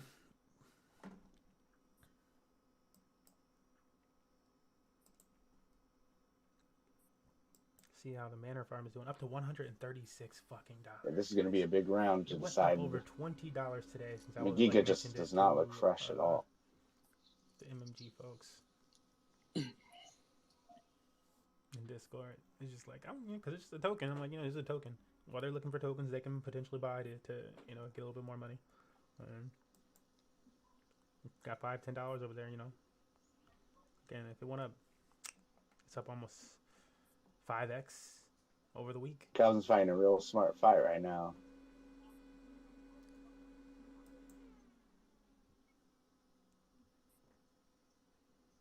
I mean, this has been maybe the lowest number of kicks I've ever seen Giga throw. I mean, he's not being able to get off at all. It's hard to kick when you're going backwards. Yep.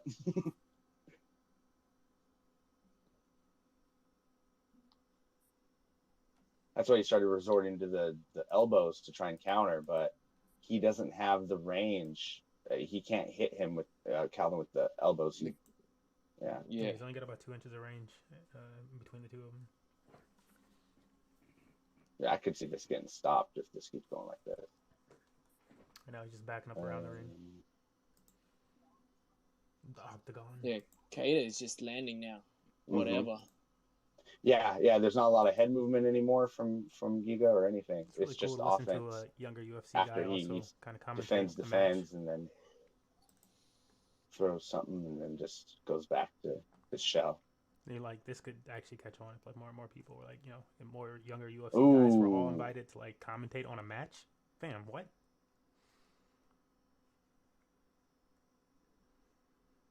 Like right now they have like a UFC like record holder and a younger UFC fighter commentating on this match. It's actually kind of cool.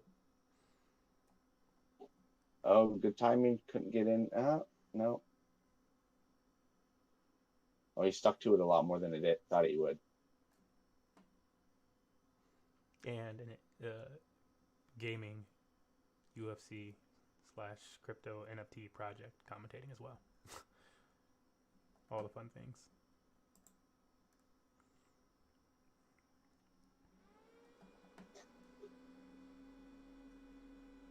Here's the computer I know. Hum, my sweet angel. It really just shows you the level Max is on too.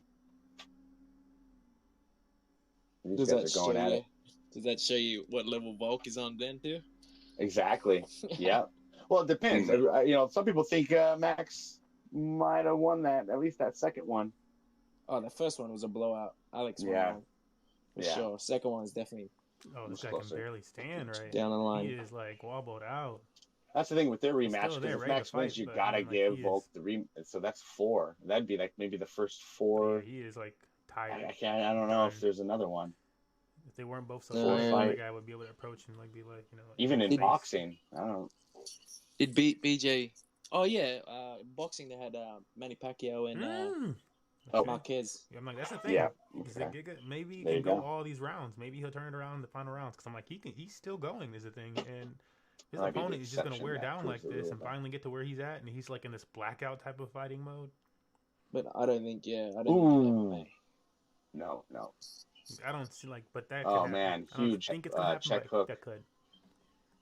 Landed from Calvin. Oh shit! Yeah. Fuck. Giga's really weary now. Yeah, he's hurting. He doesn't want to get hit. He's worried about getting hit now. And he's copying, like, Calvin just threw a step-in elbow, and then he threw the same one. Like, he's starting to mirror him. That's never good. No, he's just copying him now. Yeah.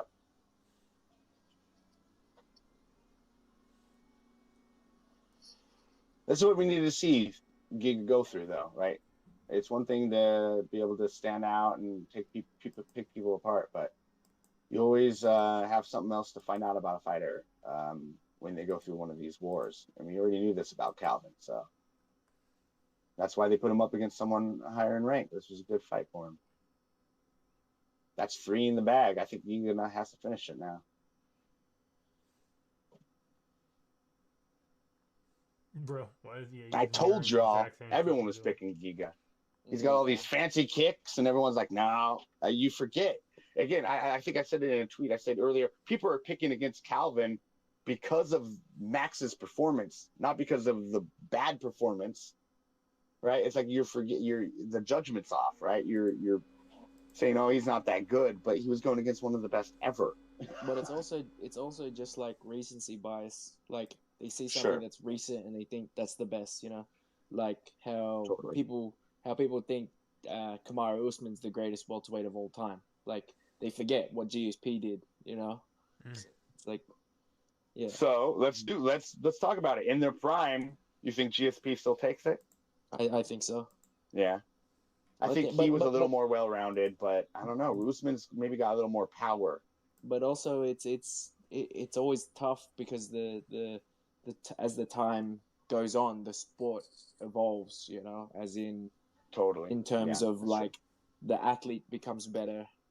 You know, we have more access to better, you know, coaches, dietitians, everything. So supplements, everything. So, and that's part of why GSP was, you know, is the GOAT. Is because he was so athletically primed before it was like a necessity. exactly. He was ahead. He was ahead of the game. 5-10 years ahead of the game compared to everybody else. Yeah.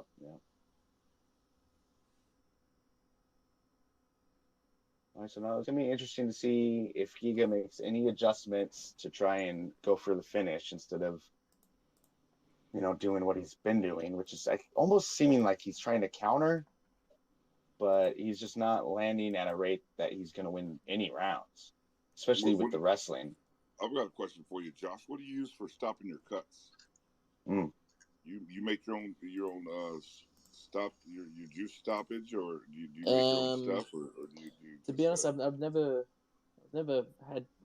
been cut in a fight, so right. I wouldn't know. Probably just literally just the Vaseline they put on me, and that's about it. Yeah.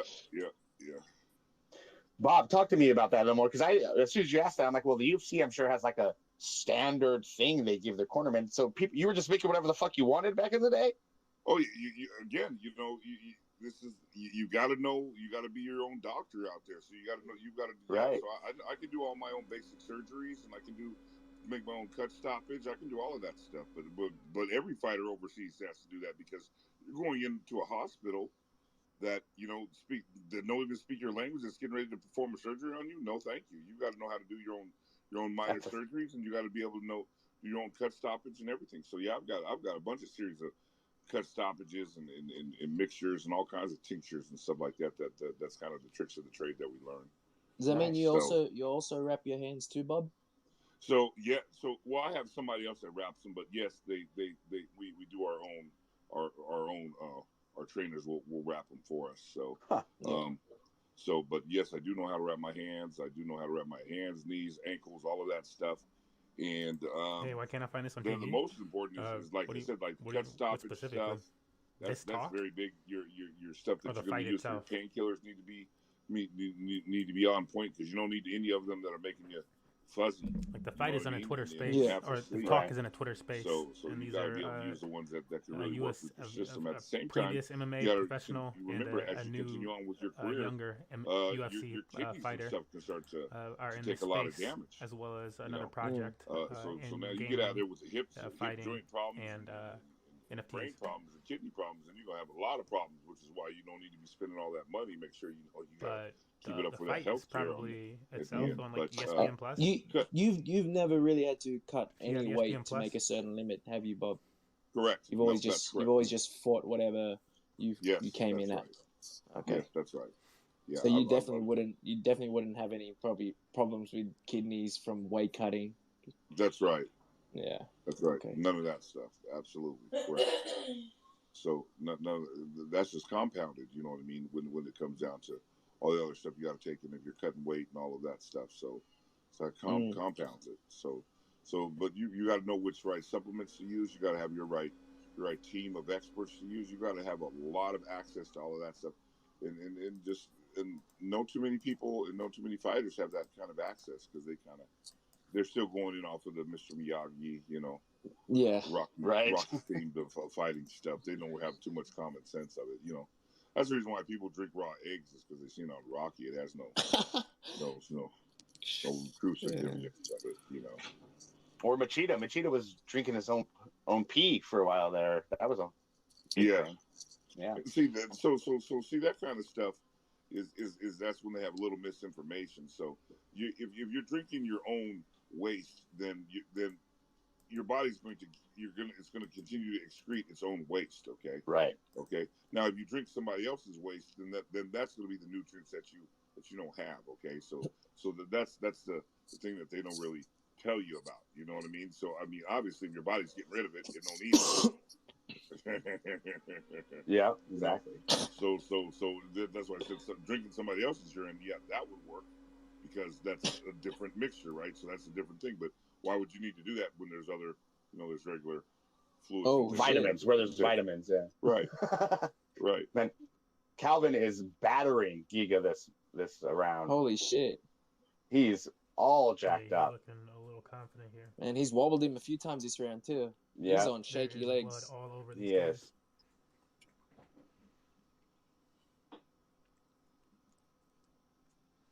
And it's funny, Giga was talking all this shit about Volkanovski, saying like, oh, he just wants the easy fight after I KO Cater, blah blah blah.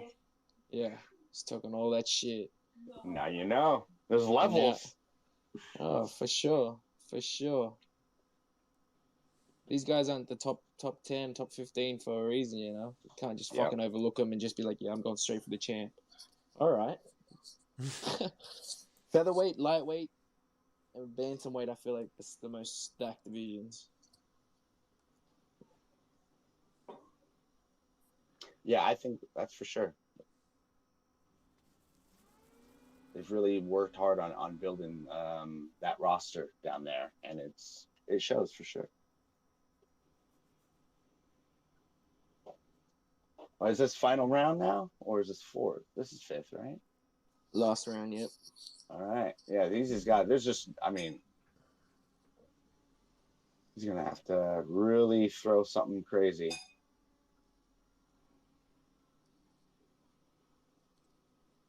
He's coming out strong. Yeah, it's really looking like it's Calvin Kadar's fight at this point. Giga's really been on the ropes the last few rounds. Came out strong first round, but by the end of it, it was looking like it was Calvin's fight. Looking like he was a little bit more in control. So, yeah. Other than like a and clearly, I don't know exactly what he was training with Ross Levine, but it was clearly pressure, and Ross trying to get kicks off exactly because this is all this is. It's just use the octagon, cut those angles, and stay in his face. It's kept it a boxing match basically. Yeah, kept it real close, and just Giga just seems so uncomfortable. Going threatening the wrestling every now and then. Yep, exactly. It's just keeping them just uncomfortable enough to throw anything. Too uncomfortable. Yeah, where he can't overcommit. Mm-hmm. Yeah, overcommit. Oh shit, that was a good elbow. Yep. If only Kato just dig to the body. Oh, yeah. Is that what you see? You see an opening there? I think he digs to the body. If you got someone just constantly moving their head, thinking that like, oh yeah, it's just head punches, and he's everything's like you said from round 2, everything was labored. He's forcing, he's sucking him. Look at him, his mouth's open. Yeah, just one good solid shot to that body, one kick to the body, hook to the body. Oh, you just land in the elbows. But yeah, the guy's right. He's going for the head mostly, Qatar. Cater.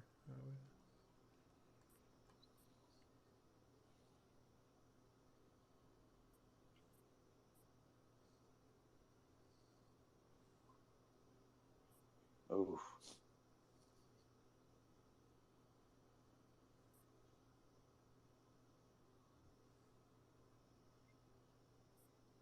I mean, where does this put Calvin?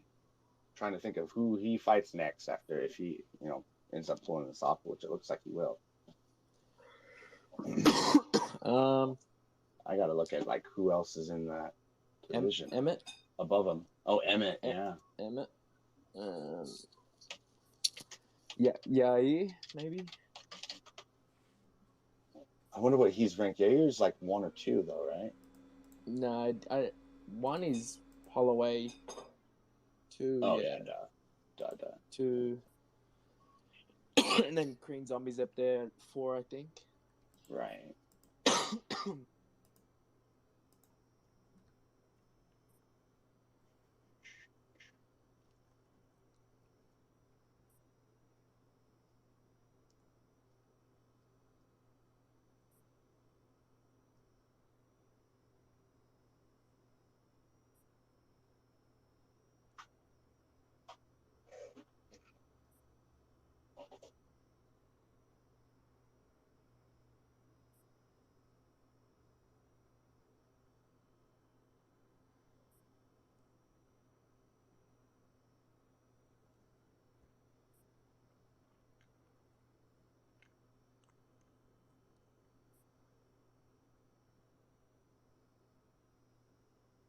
Well, him against Emmett would be a smasher. So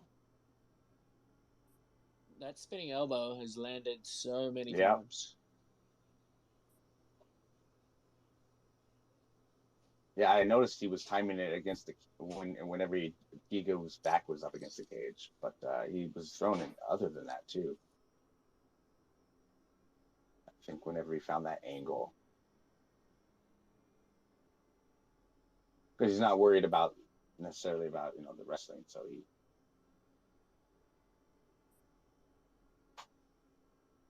Oh. Bro, put that much blood on somebody. Shoot. Oh, he's hurt. Oh, what a ending.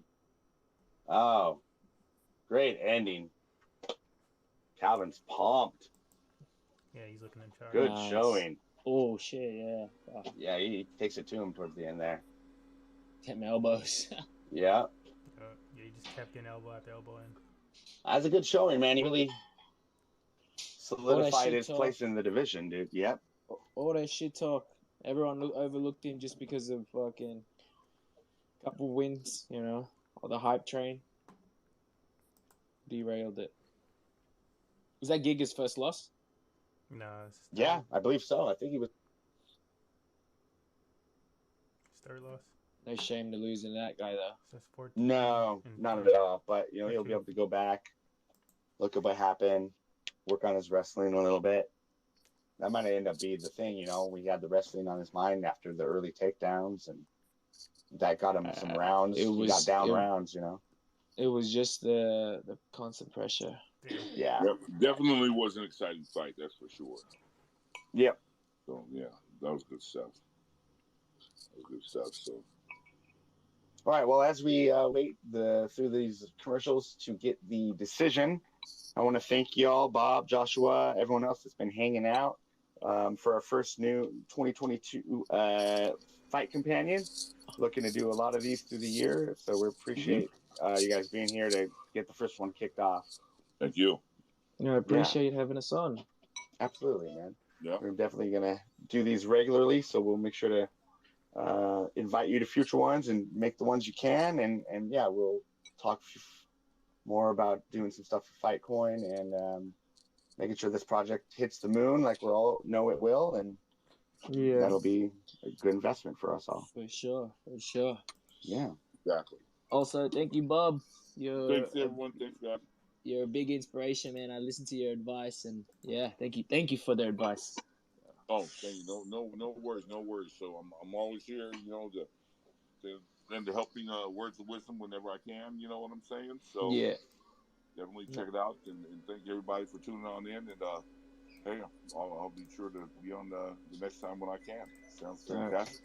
Yeah, absolutely. We're going to work hard to get things going here. We got the Fight Legends. We're getting more done every day so we can show people the gameplay. And we're going to start working with you guys more to get out there and promo stuff. Bob, we're going to start working on your character and get things moving. We have a lot to show you guys. So here's to a huge 2022 and talking to you guys again in the future. And hope you guys have a good rest of your night. See you guys. Thank you. Thank you guys. Thanks, everyone. Bye. All right, we'll talk soon. Cheers. And goodbye to everyone else. Make sure to follow, go to our Discord, everything else to learn latest updates. Everything from the gaming side with Fight Legends to the coin side with Fightcoin. Make sure you stay up to date by following us and joining Discord and Telegram. Until next time, take care, and we'll see you around. All right, folks, that's going to do it for me then. I am going to close this down. I might do a little bit of Smash Bros. Just like a chill thing or something like that, I guess. Just like while I wait. I guess either that or guys. I haven't played with Guys Unchained in a while, and I've been wanting to play it, but you know.